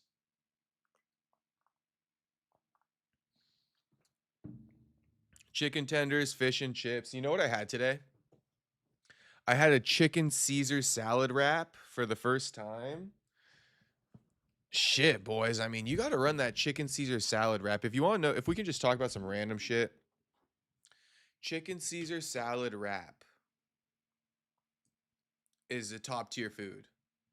And once again, you know, like, it's going to sound like I'm coping, but I really could have ordered whatever I wanted to. But that chicken Caesar salad wrap was like the cheapest thing on the menu, and it's probably the best thing on the menu too.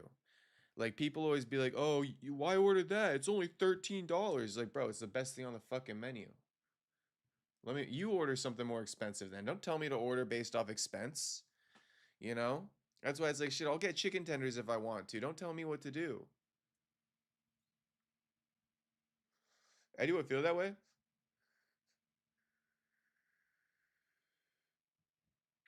It's like, only stop pocket watching me. I'm playing though. It was not about the price in this situation.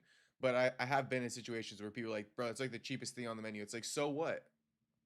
I don't want all that other shit anyway. All that shit on that other $30, $40 meal that you're ordering, no thank you. You know, all the sauce and all the this and all the that on there, no thank you.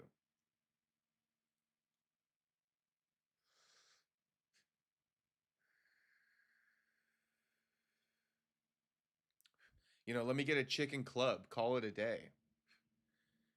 Cheeseburger, chicken tenders, fish and chips. Homie is growing his hair. Shit, I'm gonna go get a haircut on Saturday. Actually, I'm gonna get a haircut in between on Saturday. It's long as fuck. If you guys want to know the story, barbershop was shut down. Looks, what did Mystic say?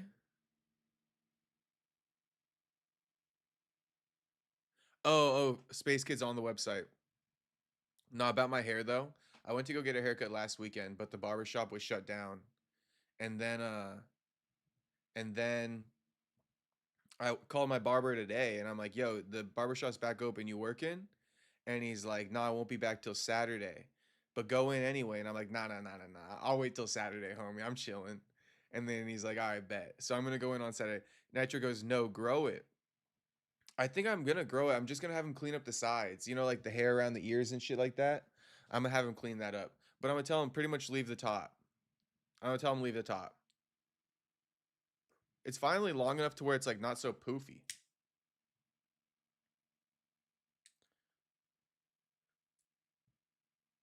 I'll leave it. I'm gonna tell him clean it up a little bit.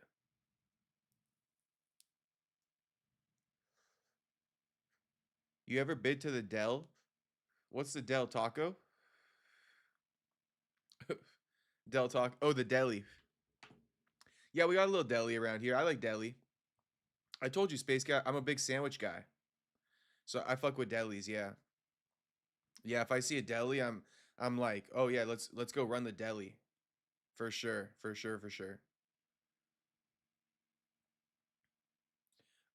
Top tier sandwich might be like a panini pressed barbecue chicken. Can never go wrong. Take that shit to the beach.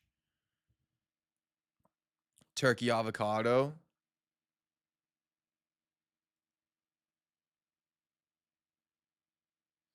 On some squaw bread. That's like some brown bread or something. I had that one time.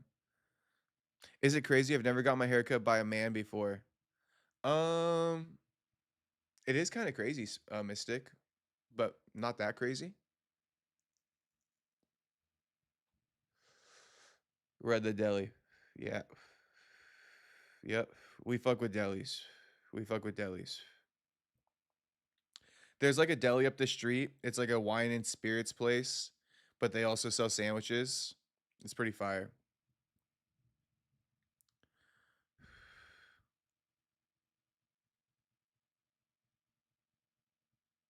You gotta look like Jordan Barrett. Who's who's Jordan Barrett?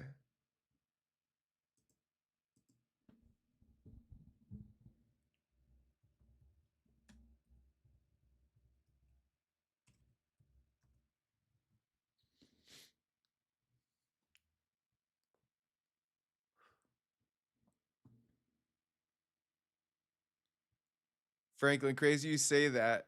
I've been buzzing my head recently, and I love a number 16 from Jimmy John's. Oh my gosh, my throat's getting destroyed from this blunt right now. Shout out to fucking Mystic. I'm a big Jersey Mike's guy. I'm a big Jersey Mike's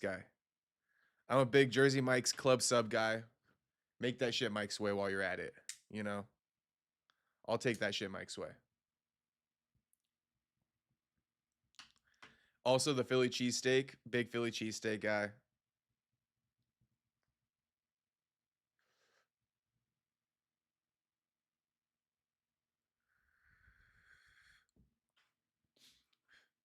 I got distracted. Oh, what the fuck? Oh, no, hell no. I'll never have hair like this. This is crazy. That's too much for me. Hell yeah, I like my sandwich dripping, bro. Shit. Wait, did I just remove Mystic as a moderator or something? What the hell just happened? I'll put you back on as a moderator. I don't know what just happened. Hey, see, Mystic likes his sandwiches like he likes his puss. See, Mystic likes his sandwiches like he likes his pussy. Dripping. Huh, C Mystic. Tell him, C Mystic. Next time you're in Jersey Mike's, be like, hey, I like that shit like I like my puss. They'll be like, huh? Be like, dripping.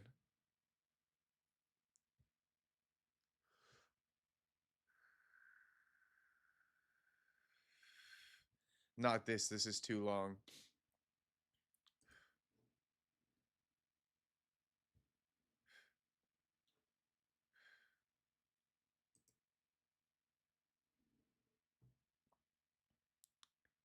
Same with my Mia Malkova fleshlight dripping. Say it ain't so, homie. Say it ain't so. Say it ain't fucking so, Mystic. No, tell me right now it ain't so. Tell me right now it ain't so. Tell me right now you don't have a Mia Malkova flashlight. Tell me it ain't so. Tell me it ain't so. Why you don't have an images tab? Bro, because fucking I don't know why it doesn't do Google as my default, and like I don't know what the problem is. Jordan. Bro, I'm dying. I'm dying.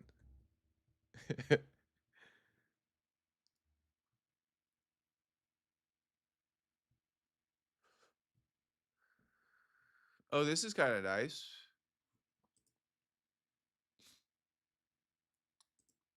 It's kind of a nice look.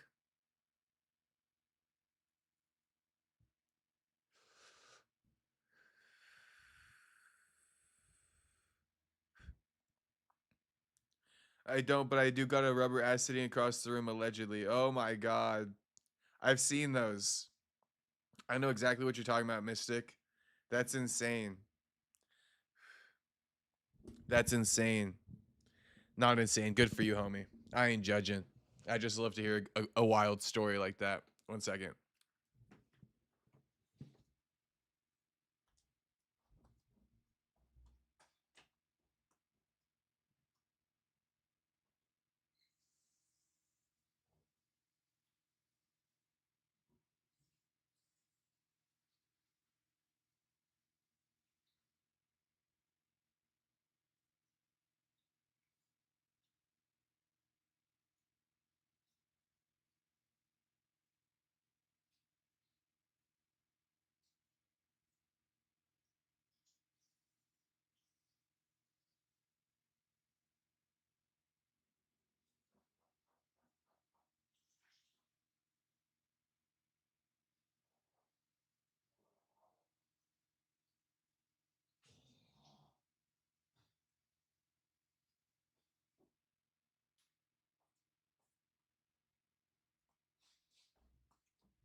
Bro, you always got to wash your hands after smoking a blunt.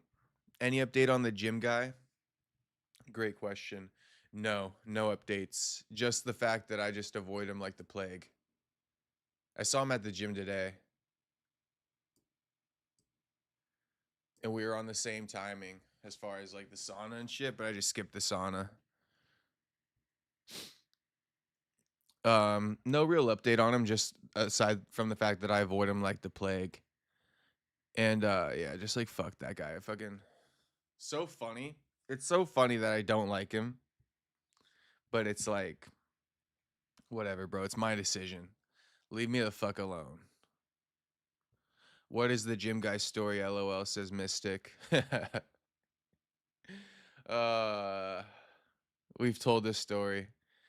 I'll say it again, but I'm gonna give you the brief of it, Mystic. It's just like this guy who's kind of been my homie at the gym for quite a few years, and then like I noticed that like he's a closeted gay. You know, that's my like assumption. You know, he like a closeted gay. So like it's chill if you're gay, it's no big deal. But this guy's super friendly to me, and he's always like, you know, he's always up in my business at the gym. And I'm just like, dude, this just can't be a thing. You know, if you're closeted gay, it's one thing, but like you waving me over and asking me like, "Yo, man, can you see if my, watch me do this set of calf raises. Let me do this set of calf raises real quick. Can you watch me? Tell me if one's bigger than the other." I'm like, homie. Like, this is the last time. This is our last interaction right here. You did too much. You did too much, bro. So yeah, after that, it was just like done with. But I was trying to be cool with him even before that. Before the calf race thing, he was being gay. He was coming up to me, and I was still just being like, "Yo, what up, bro? Like, what up, bro? What up, bro?" Just being chill to him, not being an asshole, avoiding him, but being like, "Yo, what up, bro?" He asked me to come check his calves, and I said, "No, no, no, no, no, no. I'm not even gonna say what up to you anymore. I'm not." And it's like I mentioned, you guys are being like, "Damn, years."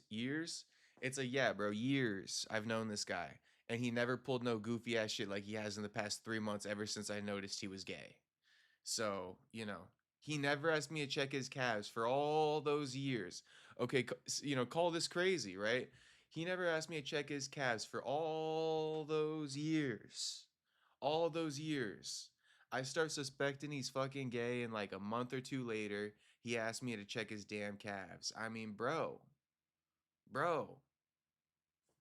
come on. My gaydar on like level 1,000. It's on level 1,000. As soon as he switched up, I fucking noticed that shit. I straight noticed it. For years, he never asked me nothing like that. Never asked me nothing like that. Never, ever, ever. I suspect he's gay. Boom. Boom. Yo, come over here. Check my calves, bro. Please. I know I'm not tripping. And even if I am tripping, shit, my decision been made, boys. My decision been made. I'm standing 10 toes down. I don't want to fucking go back. Decision's been made. He's like Damon Wayans in Scary Movie. I can't wait for Scary Movie 6 in June. Oh, really? It's coming out? Yeah, I fuck with the scary movies. Asking if one glute's bigger than the other. Bro, that was the next one, Tyler Betts. That the calves was just the appetizer, bro. He like chat GPT'd some like pickup line for me. And it was like a 2-step process. And that's why I can't speak to him again. That's why I can't let him get close. I cannot let this guy get close, bro. He's gonna deploy step 2 on me, which is asking me the real question he wants the answer to. Can you check my glutes? Watch me squat. Can you spot me? Fuck no. Fuck no. Take off a few pounds, homie. I ain't spotting shit.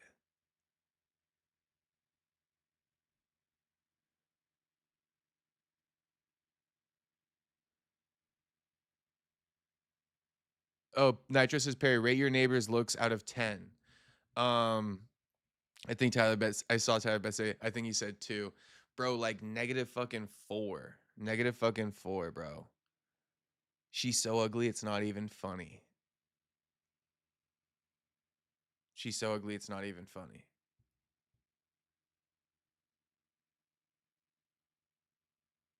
She looks like she camps or something like that. If you guys were... That's just like the perfect explanation. I should just leave it at that. That bitch just looks like she camps, bro. She just looks like she camps. I'm talking like, yeah, out on a lake somewhere, just camping out of a tent. That's the type of clothes she wears.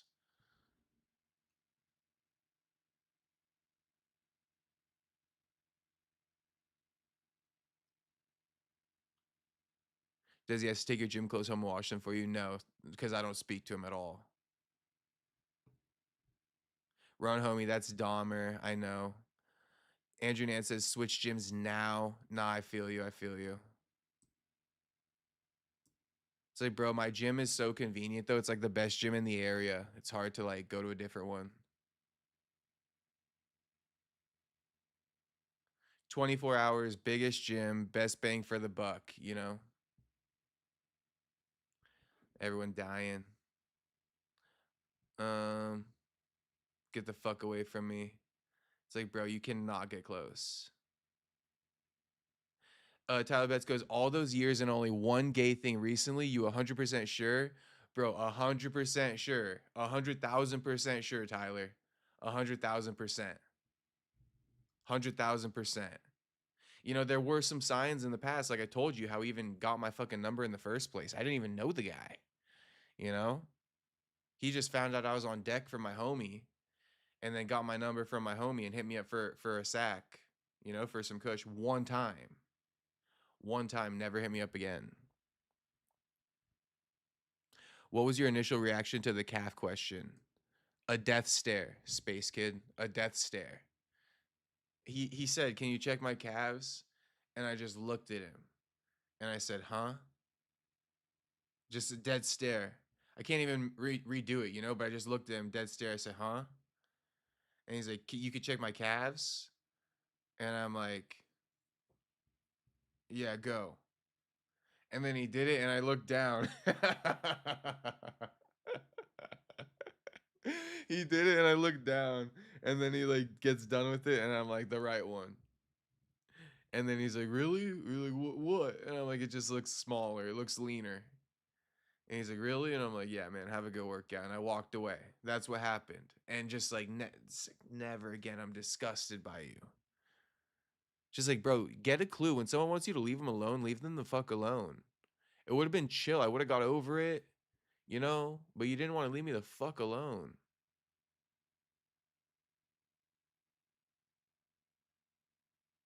You better start her knocking. Yeah, she has been knocking recently. Looks like she smells like bug spray and dog shit. I mean, pretty much Mystic. Wears like brown clothes. Homeless clothes, says Nitro. Yeah, like particularly brown. Nitro. Like loose fitting. Capri type style. You know, they cut off at like the ankle. They're a little scrunchy. Baggy. Best gym, most bags. Yeah, Andrew. I mean, yeah. It's like shit. It's a catch-22 at the best gym in town. It's like it's the best gym in town, right? Right, Andrew? For the reasons I just named. So you get like the meatheads going in there because it's the best gym in town, right, Andrew? But then you got the fucking, you know, the zesty boys. You got the zesty boys going in there because they know all the meatheads hit that gym. But then, you know, you also got all the baddies going in there, you know, coming from different cities over to our gym, you know, because they know, you know, that's where the meatheads are, so to speak, you know, so to speak.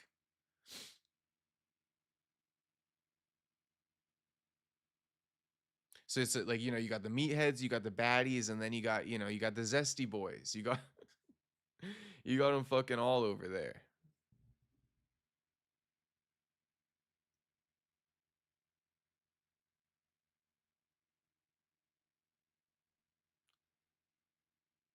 Bro's a fed. Yeah, Tyler, fuck on a random people that you barely know. You never no, I don't trust no one.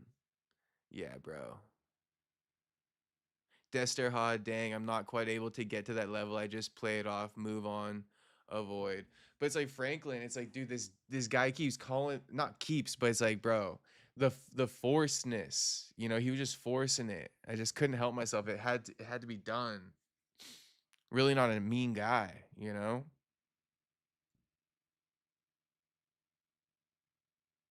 But it's just like the state of him asking me to check his calves. Damn, didn't know you actually checked him. Bro, I'm dead. I mean, I checked him in the most passive aggressive way possible, you know?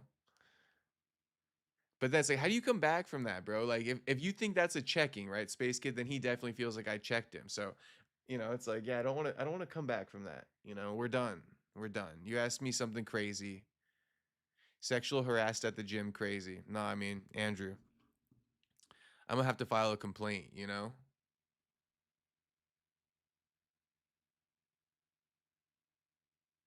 Speech to text isn't working. If I ever say shit, it doesn't make sense. It's because I never type. All right, Mystic, I got you.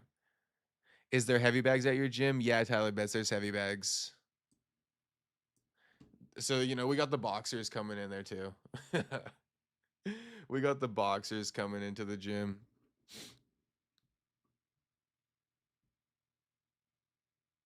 Calisthenics over gym. I love calisthenics, Nitro. I be running calisthenics like crazy.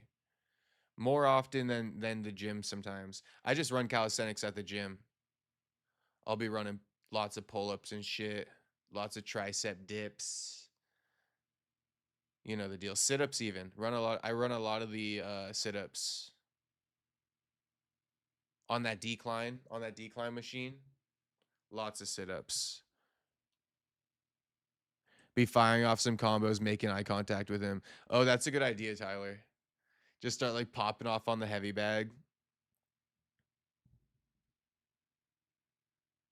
He might get horny for that. Nah, bro, this dude, every time I turn around, I'll be like doing something and I'll turn around and he's like right there. I'm like, bro, like quit trying to like, in my opinion, he's like trying to sneak a peek. You know, in my opinion, he's trying to sneak a peek. And then I just like grab my stuff and I walk away. Not immediately. I make sure to finish my set, but that might initiate phase 2 though. Yeah, definitely. You know, Tyler bets he might even pull a fucking fast one and he might pull an audible, Tyler bets. He might pull a fucking audible and come up to me and be like, "Damn, bro, I didn't know you know how to box. You know, can you show me how to box?" I'd be like, "Oh, fuck no, bro. An audible? I didn't see this audible coming my way. I thought phase 2 was coming. I thought you were going to ask me to check your squat form next." We need a gaming stream with viewers. Yeah, we could do a gaming stream. I got to figure it out. You shouldn't take creatine? Bro, you definitely should take creatine. Nitro, what you talking about? He might be like, "Perry, you mind practicing my guard with me?" He's gonna be like, "Hey, I know something. Like, you know, why don't you teach me box and I'll teach you this thing called jujitsu?" I'm like, "Nah, homie, fuck no. Fuck no." uh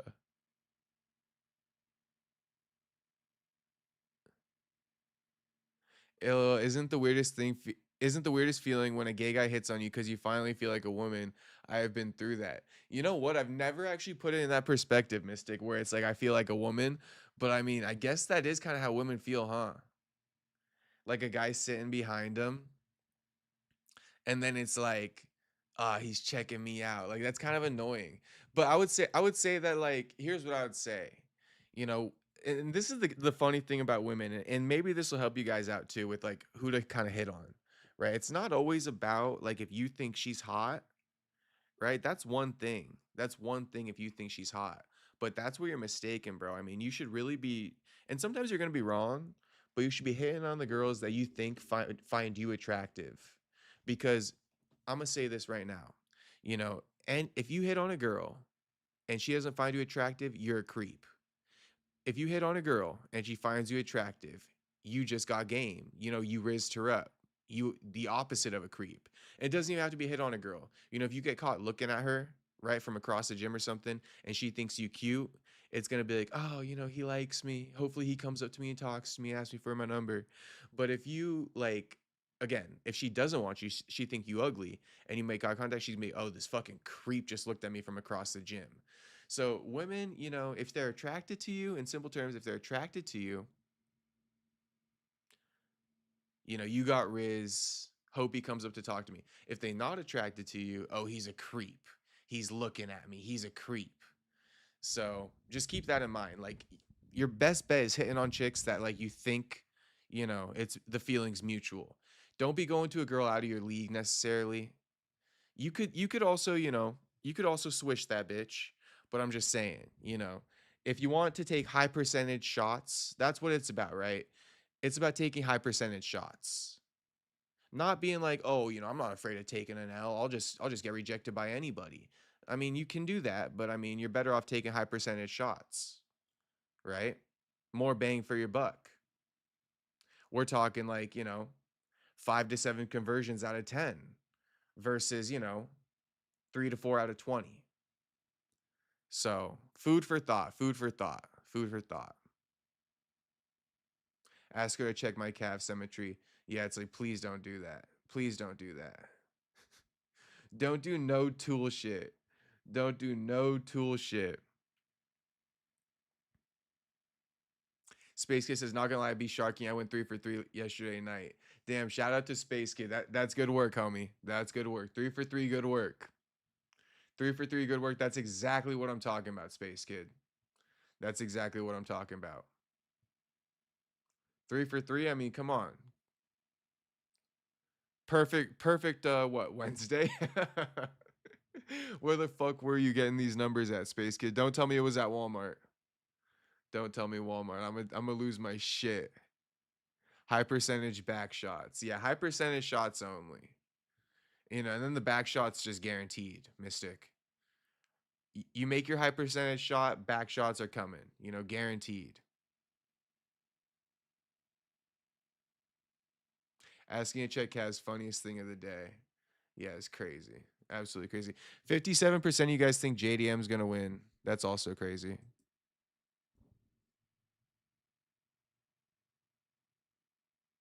My humor helps me out though. I'm a people person. Oh, the humor is one of the best you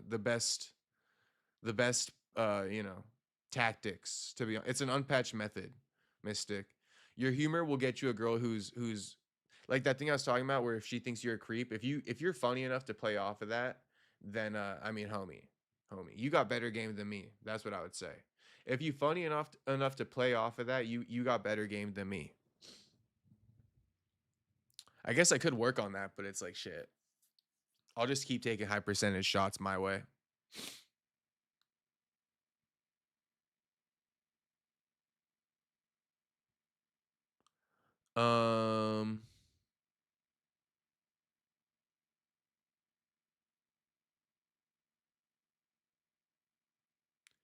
I just naturally have it. People always tell me I'm super funny and I should do stand up, but that's a whole other art.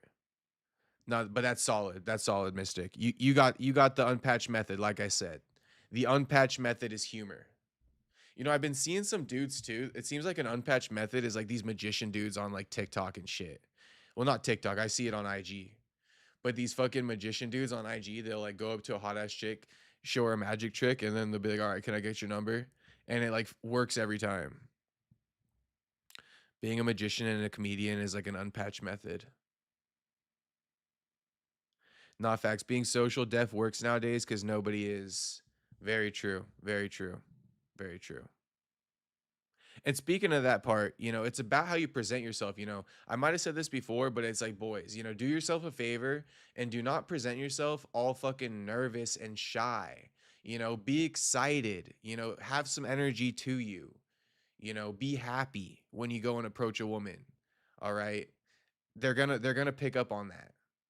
They're 100% gonna pick up on that. That goes with, you know, being social, right? Being social, if you're upbeat, right? If you're excited, if you're happy,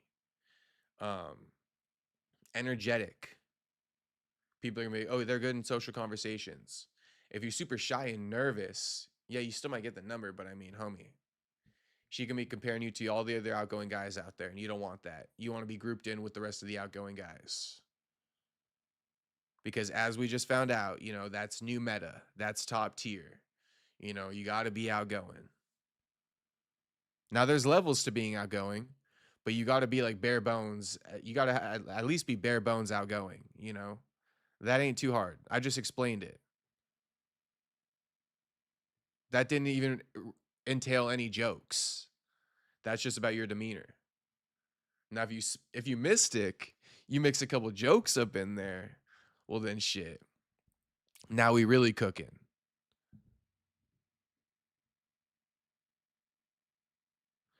Girls like funny guys. I used to know this one guy that was always funny, and a lot of girls liked them for it. Yeah. There's a lot, bro. There's a lot. I actually don't really agree with Clavicular about the whole like looks thing as like that's the end all be all, because there's a lot of good looking dudes who just like don't fuck. And like, yeah, they can get a lot of hot chicks or whatever, but I mean, they just don't fuck. So like, you know, uh I don't know how much I want to get into this one, but like I just do want to put it out there that, like, yeah, you can be funny and stuff, but like, it's also about conversions. It's also about conversions, right? I don't want to be such a dog, but I'm just gonna speak my mind a little bit on this one topic. You know, it's about conversions. Like, you know, you do want to be clapping cheeks at the end of the day, right? That's what all this is for. So keep that in mind. You know, you want to have a sexual appeal to you, I would say. If I could just put that out there. You know, you don't just want to be all funny and think that's just gonna get you in bed with this chick. Funny, but you know, you gotta let them know what type of time you on. And that's okay. You know, it's okay. Don't be shy to let them know. They'll probably be happy you did.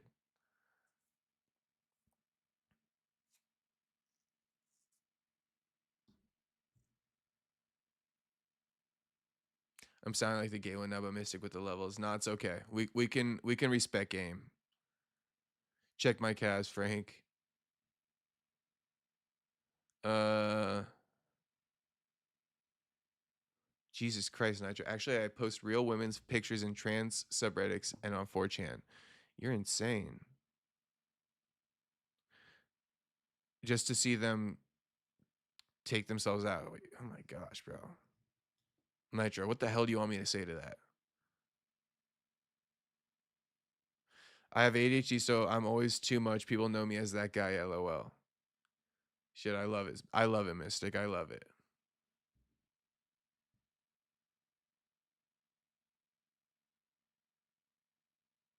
Just have something else on your mind that's hilarious as fuck, little trick. What if you Shama maxing though? Well, shit, Shama be fucking Tyler Betts. We know that. Pauliana Viana, Tracy Cortez. If you Chama maxing, I think you're doing all the right things.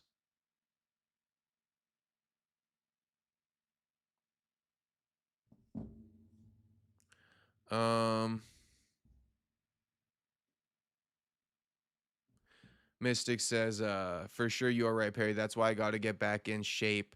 I used to be fucking ripped. Now I'm fat. Shout out to Mystic. Yeah. Get in shape, homie. Like I said the other day, you know, summer is right around the corner. We getting in shape. I'm actually hungry as fuck right now, but you know, I'll use this as a moment to motivate myself. Yeah, I'm hungry as fuck, and I shouldn't eat for the rest of the night, so I'm not gonna. But you know, because I already ate all my food today. But we lock in, boys. We lock in. Let that be motivation. I'm actually hungry as fuck right now. And in the back of my mind, I'm like, should I eat? Should I not eat when I get off stream? I'm not finna eat.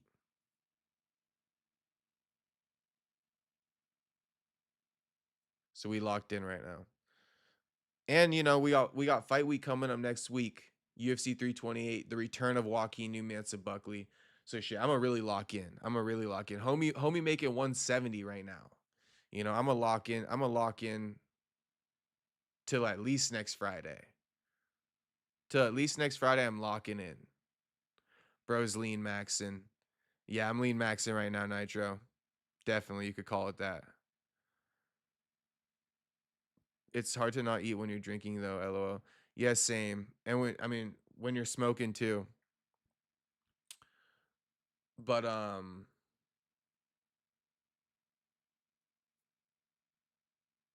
just got to go through it.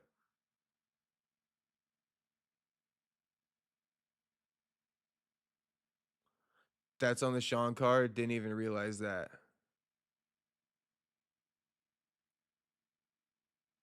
Yeah, it is. It is. Tyler Bet says you got Thai? Question mark.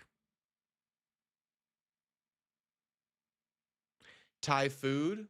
I didn't get Thai food.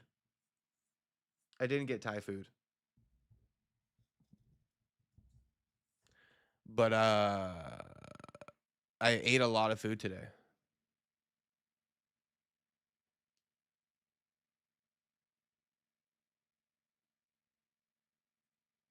Franklin says, Mystic, I have to plan my eating before drinking or I'm fucked. We'll eat way too much. That's why I asked you.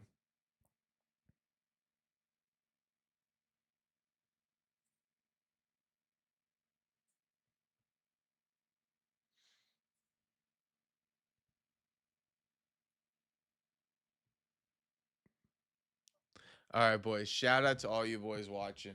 Shout out to all you boys. Oh, Tuivasa. I'm like, I got Ty Tuivasa, Tyler. Yeah, I got Ty Tuivasa. I did the bets last night. If we can just, we'll get out of here on this one.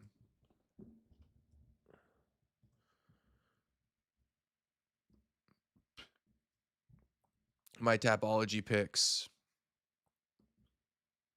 Oh, fuck. Ugh. I'm not signed in and I don't want to sign in.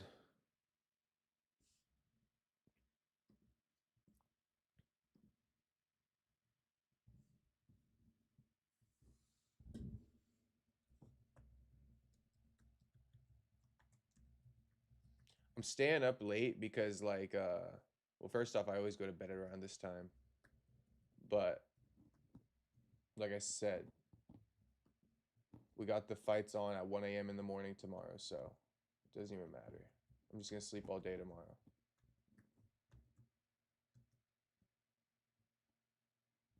This is why I didn't want to do it. I don't know my fucking password.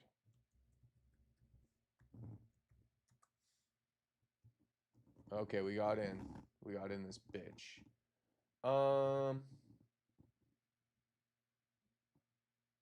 Who I'm rocking with?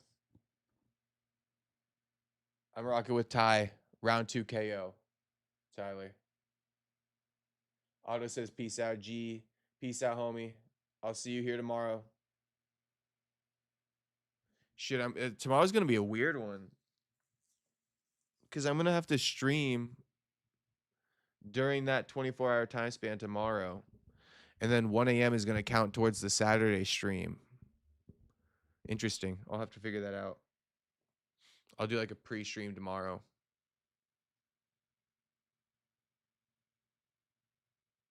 We'll see.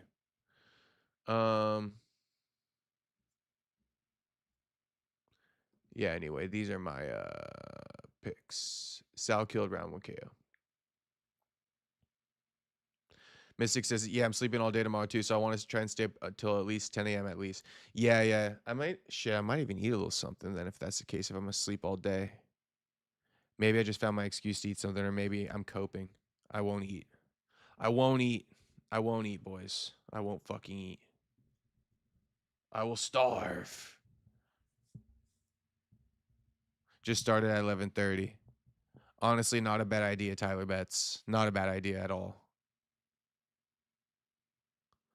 Check 2 boxes. All right, boys. Peace out. Thanks for watching, everybody. Thanks for watching. Peace out. Hope you enjoy the stream. Like the stream on your way out if you didn't hit the like button. Tap in tomorrow. I'll see you guys all here. Turn on the notifications because who knows when the fuck I'll be live. You know I'll be live no matter what. But I might go live like midday or something. And then go live again in the evening when the prelims start. I might go live 11:30. You know, who knows? Bye, Wigga. Peace out, homie. I'll see you tomorrow, Nitro. I'll see everybody here tomorrow.